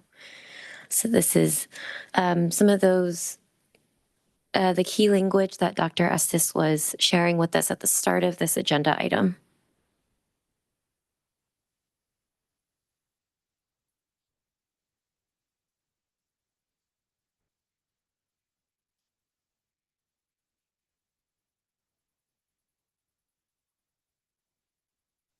All right, once again, looks like a majority of folks are in strongly agree and agree. We have 76% in one of those 2 categories right now. And then the remainder of the responses, it seems like between neither agree or disagree and disagree. Okay. So overall, generally head in the right direction, but it does sound like some folks may have some concerns. And then the last question, we may not, we can take this question, but I recognize we haven't had the full conversation to revisit the model for transformation. So, if this doesn't feel like something commissioners. Yeah, I actually would not comment on that because we haven't gone through that as an agenda item and that is still on our present agenda. So I would stop at this question. Okay. Thank you, Dr. Estes. So at this point, we'll go ahead and dig into any areas, results that commissioners want to go back to, questions this sparked for us, and then see, how we want to proceed in terms of moving towards public comment and a vote. And I would just ask commissioners that want to double down or reiterate anything to try to do so briefly so we can get to public comment in time for a vote.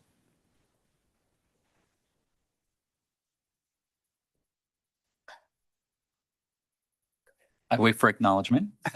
Thank you. Commissioner Maldonado. Chair, thank you. I would maybe speak, I'll speak for myself, but I would speak for many of my colleagues here. Many of us are technocrats, so our normal disposition is to get into the weeds. We read the stuff, you know, we know the stuff. And so when I read this, it is, I'm not getting the meat and the substance of the actual recommendation that I am supposed to be technocrating over. A lot of this stuff is stuff I could teach. I mean, we're talking about stuff that's like, I could teach this, you know, but what do we get into actual recommendations for the state? And I think if I saw more of that, and if it was bucketed and categorized in the way that you just outlined, so structural priorities, let me see it.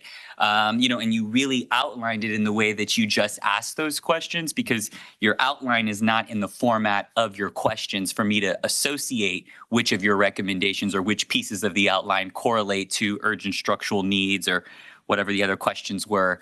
I think that's probably why you may have your neither disagree, or you saw the disagree or the strongly disagree, because there was just a lack of specificity to clearly show what bucket you were saying we were looking at. Thank you, Commissioner. Any other comments? Commissioner Hedrick.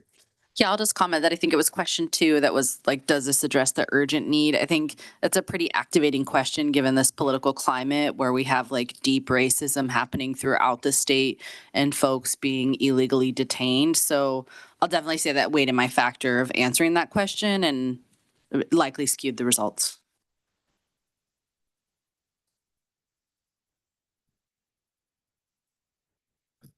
Any of our online commissioners? Final thoughts or comments you'd like to share?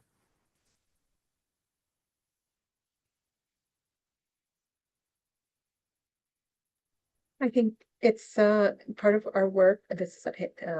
Part of our work is to follow this in considering the challenges as to how we can give feedback and everything else on the substance. I think it is about being very disciplined about looking at the substance and making sure that the recommendations, we have to think of if these recommendations were put in place today, would they actually have the impact we need to have at the scale that we need to have it? And also, I think one thing that I now reflect on additionally is one of our speakers today, who is from local government, spoke to just how there's been so much challenges on even naming equity and naming this work. And so I just think that would be the only other thing that I would want to reflect on about the outline, the context, the political context in which we're doing this work.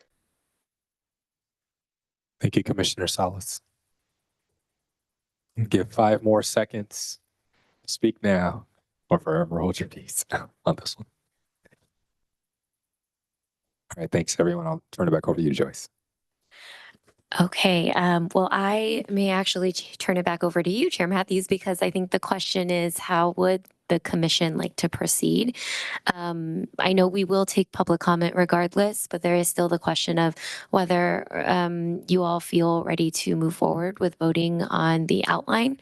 You know, I think, so I'll just wrap it up and then turn it back over. I think what I'm hearing is generally the structure of it feels in place. The details and I think Commissioner Maldonado, the word used was technocrat, of like getting into the technical details.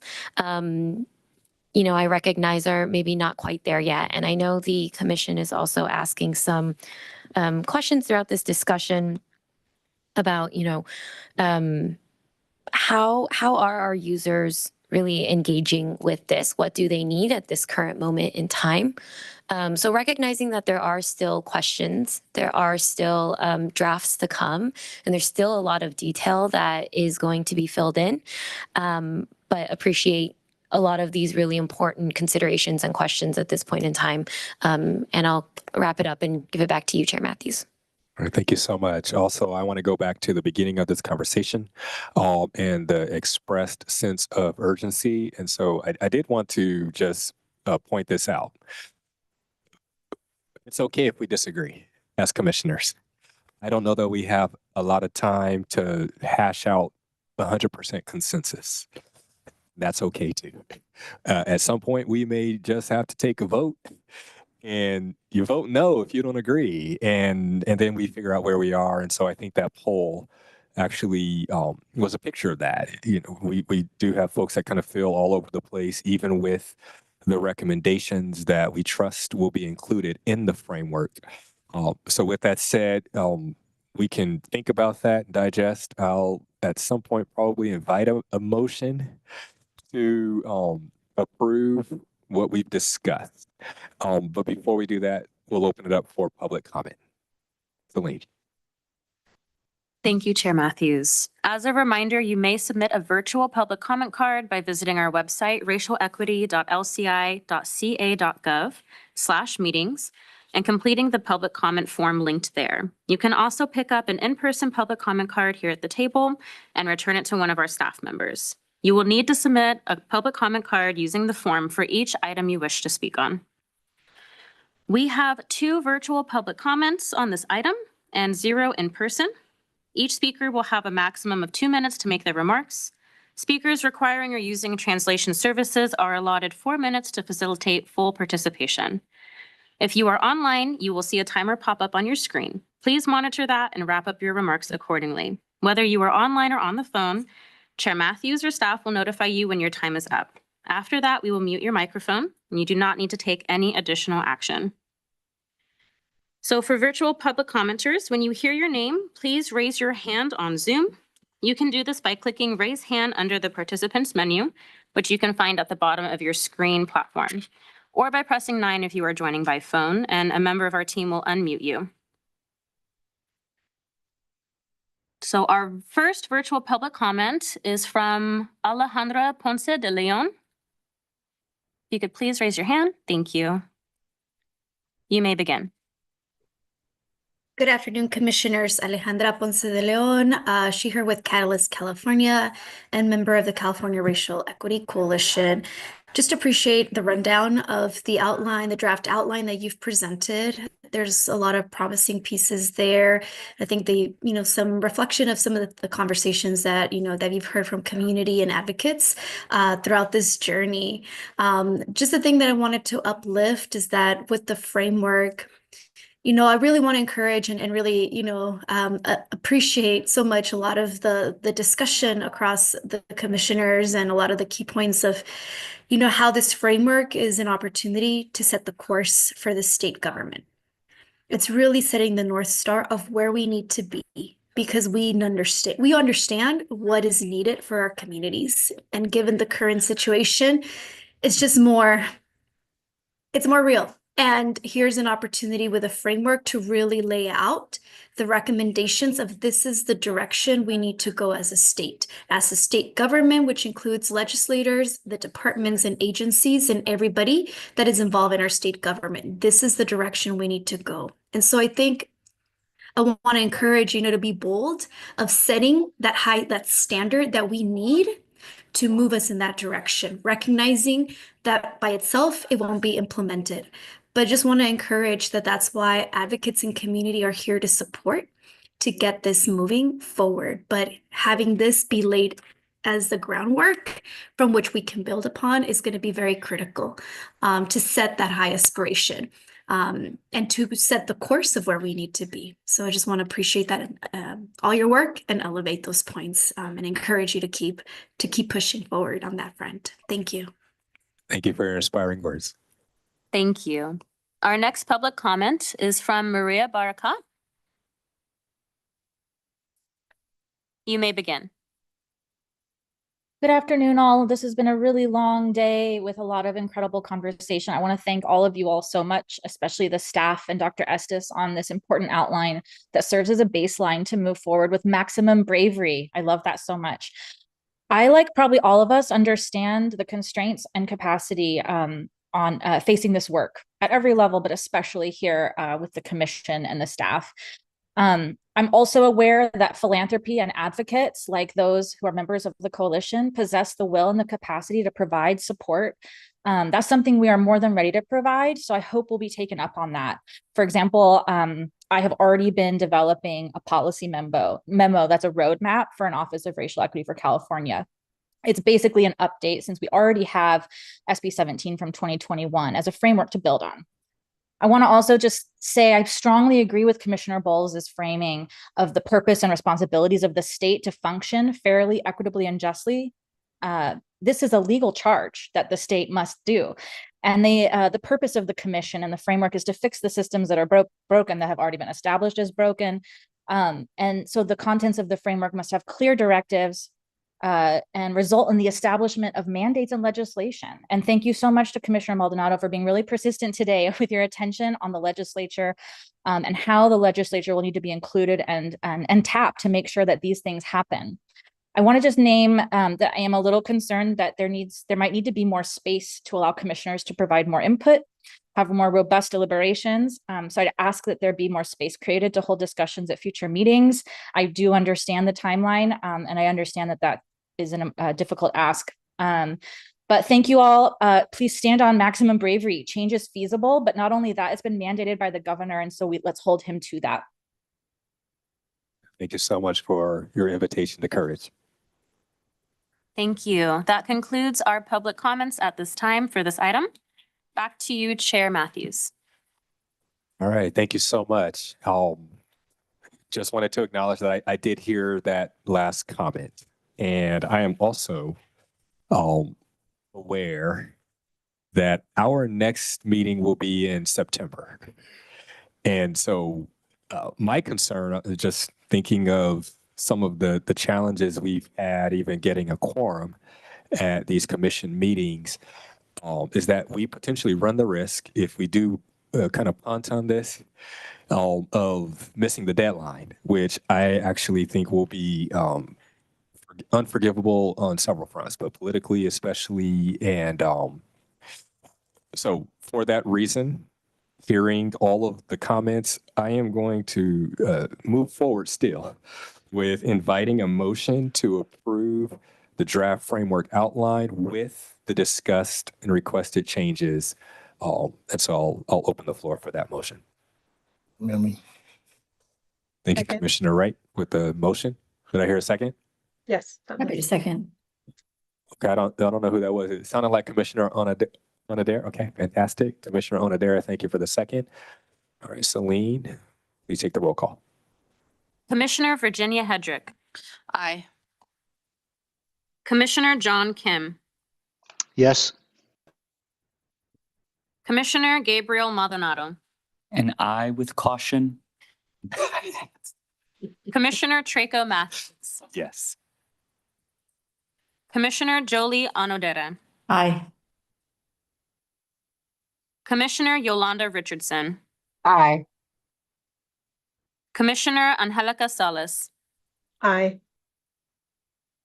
Commissioner Candace Bowles. Yes. Commissioner Semboya Wright. Aye. There are 9 votes in favor. The motion passes. I will now pass it back to you, Chair Matthews. All right, thank you all so much. And thank you, commissioners, for being willing to take a courageous vote today. I did want to note that as of 3 o'clock, so in about 18 minutes, we will no longer have a quorum.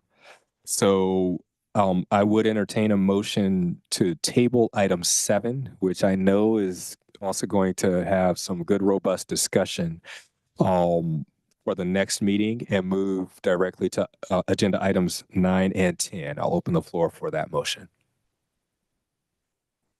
I so move. Thank you, Commissioner Hedrick. I'll second. Thank you, Commissioner Maldonado, for the second. Celine, please take the roll call. Commissioner Virginia Hedrick. Aye. Commissioner John Kim. Aye. Commissioner Gabriel Maldonado. Aye. Commissioner Traco Matthews. Aye. Commissioner Jolie Onodera. Aye. Commissioner Yolanda Richardson. Aye. Commissioner Angelica Salas. Aye. Commissioner Candace Bowles. Aye. And Commissioner Semboya Wright. Aye. There are 9 votes in favor. The motion passes. I will now pass it back to you, Chair Matthews. All right, thank you so much, Celine. All right, we have moved to agenda item number 9, which is next steps for staff, staff action.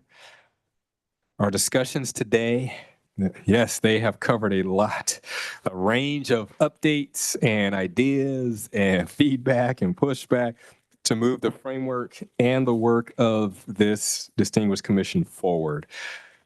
Dr. Estes, what are the action items that you have captured for today? And then I'll open it up for the commissioners to share any final thoughts. I will say that first thought that comes to mind is a lyric from a Tupac song that Mama made miracles every Thanksgiving. No offense on the Thanksgiving side, but I feel like we're trying to make a miracle come out of such robust conversation. And it really is about bravery in the moments that we are in. And I hear very loud and clearly, one, we do need to bring item 7 back to our September meeting, which will be in Klamath, California. Making sure that I account for the robust discussion around audience and clarity around audience being state government, as well as an inclusive of entities within state government, as well as other government entities such as local jurisdictions. The accessibility of the content being able to be accessible by communities, community organizations, loving the ideas about, how people use the information. And so what does it look like for staff accessibility? How are we clear on expectations and accountability? Trusted messengers, how are they taking this information? And then how is this information communicated more widely upon the completion of the framework? So thank you all for those recommendations. And we are working again with Global Urban Strategies and also with our Governor's Office of Land Use and Climate Innovation, and as well as the administration's communications and external affairs team on developing out what that will look like in the future. In terms of framework and some of the feedback that we received, moving up the Office of Racial Equity as core content at the center, indicators, key indicators in the equity index, also lifting that up, tracking of spending, lifting that up to core content, exploring the addition of accountability and transparency and maybe being more explicit behind that. Just quickly making sure that we're including examples of where content or strategies have been implemented. Duly noting, yes, this work has happened in many other places, and some places are doing this really well. And how do we lift that up and talk about it, but also ensure that state entities that maybe don't have that first start or that step know how to take that first step. And being able to articulate that so that we're not kind of hampering people into one space, but meet them on their journey. Strengthening things around opportunities for policy and systems change is what I'm going to call it, whether it be at the administrative or administration or legislative level, and the importance of how that does drive systems change, and then the underlying importance. And I think this goes to Commissioner Bowles and should be articulated explicitly within the framework, is that if we're not serving people equitably, our systems are broken, and that it's important that we are offering and thinking about our framework to help fix these broken systems. In doing racial equity work, that should be everyone's job. Our job is to serve the public, to serve Californians. And the framework is a tool and a guide for how to better do that. And so using that narrative shift that we want to function better, we want to do better.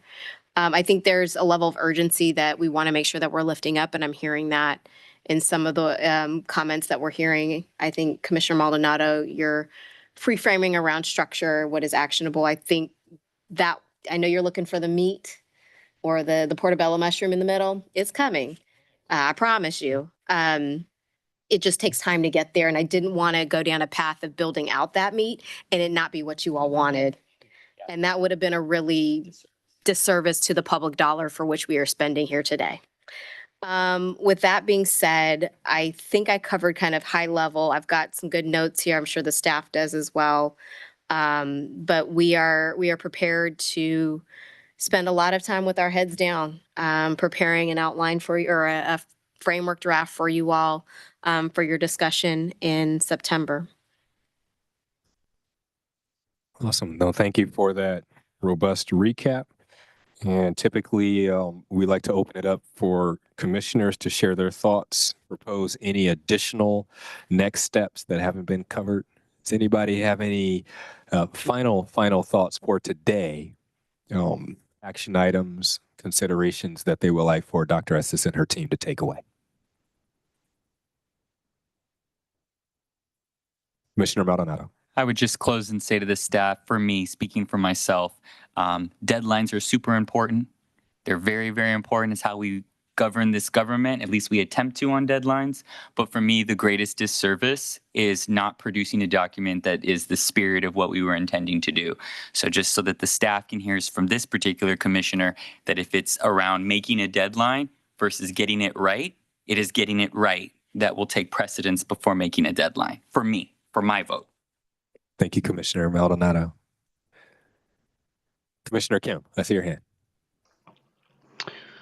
Yeah, I just wanted to really lift up for the staff and the commission. I mean, I feel like we've taken a large step forward today in terms of not only approving this draft outline, but building the muscle to have very real conversations about what improvements on what we've seen in front of us.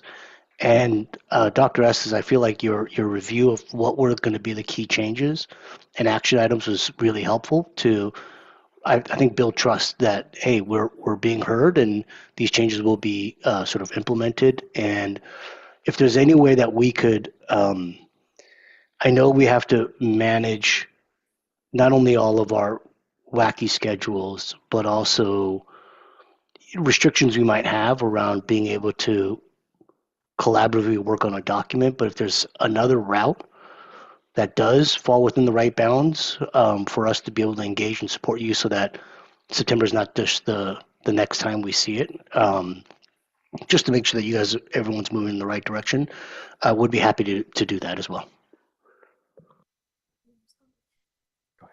If I may respond, it takes us 6 to 8 weeks to plan a commission meeting. That's what it takes. And so a commission meeting is what, an extra one is what you all would want to have. That means staff would have to get on it now. And actually 6 to 8 weeks is really our September meeting. There is an opportunity. December 1st is a deadline and it is actually legislated. So it is a legislative deadline. I've already had people asking for it, thinking the deadline was still April. So it's on folks' radar. I want to get it right, and I want to get it right within the context of what we can get right before December 1st and continue to build on getting it right as this work continues to move beyond December 1st. But I have to put into context what it does take to plan a public meeting and really understand what are the travel implications and each of your schedules to do this. We may be able to have a committee meeting, but even that is asking for a pretty heavy lift, especially with us writing this out. What we can do is take amongst the elements that you all have learned about today, if you wanted to email me individually, you can email myself and staff individually, and we can take additional content in that way and then reflect it back to you all at the next public meeting, including the conversation that was had here today. But there is really no way to workshop this unless we hold a public meeting. Thank you, Dr. Estes.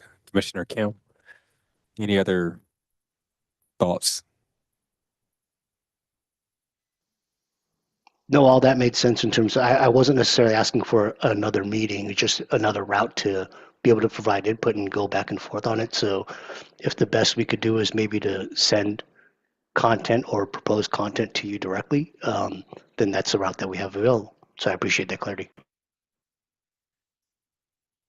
And I'll share just one last thought if no one else has thoughts. So, because I do wear several different hats, and I've been doing social justice activist work for some time. One of the things that I have started to do as I've matured over the years is if I am asking someone else to lead and to move forward with a really bold recommendation, I'll, on a scale of 1 to 10, just kind of evaluate the level of likelihood or risk, and also the level of sacrifice to them, potentially. What I mean is this. So, yeah, I think this entire process, we haven't really talked about one of the big issues that's important to me and to Black Americans, and that's reparations. Because I know that's probably a non-starter, even for this commission.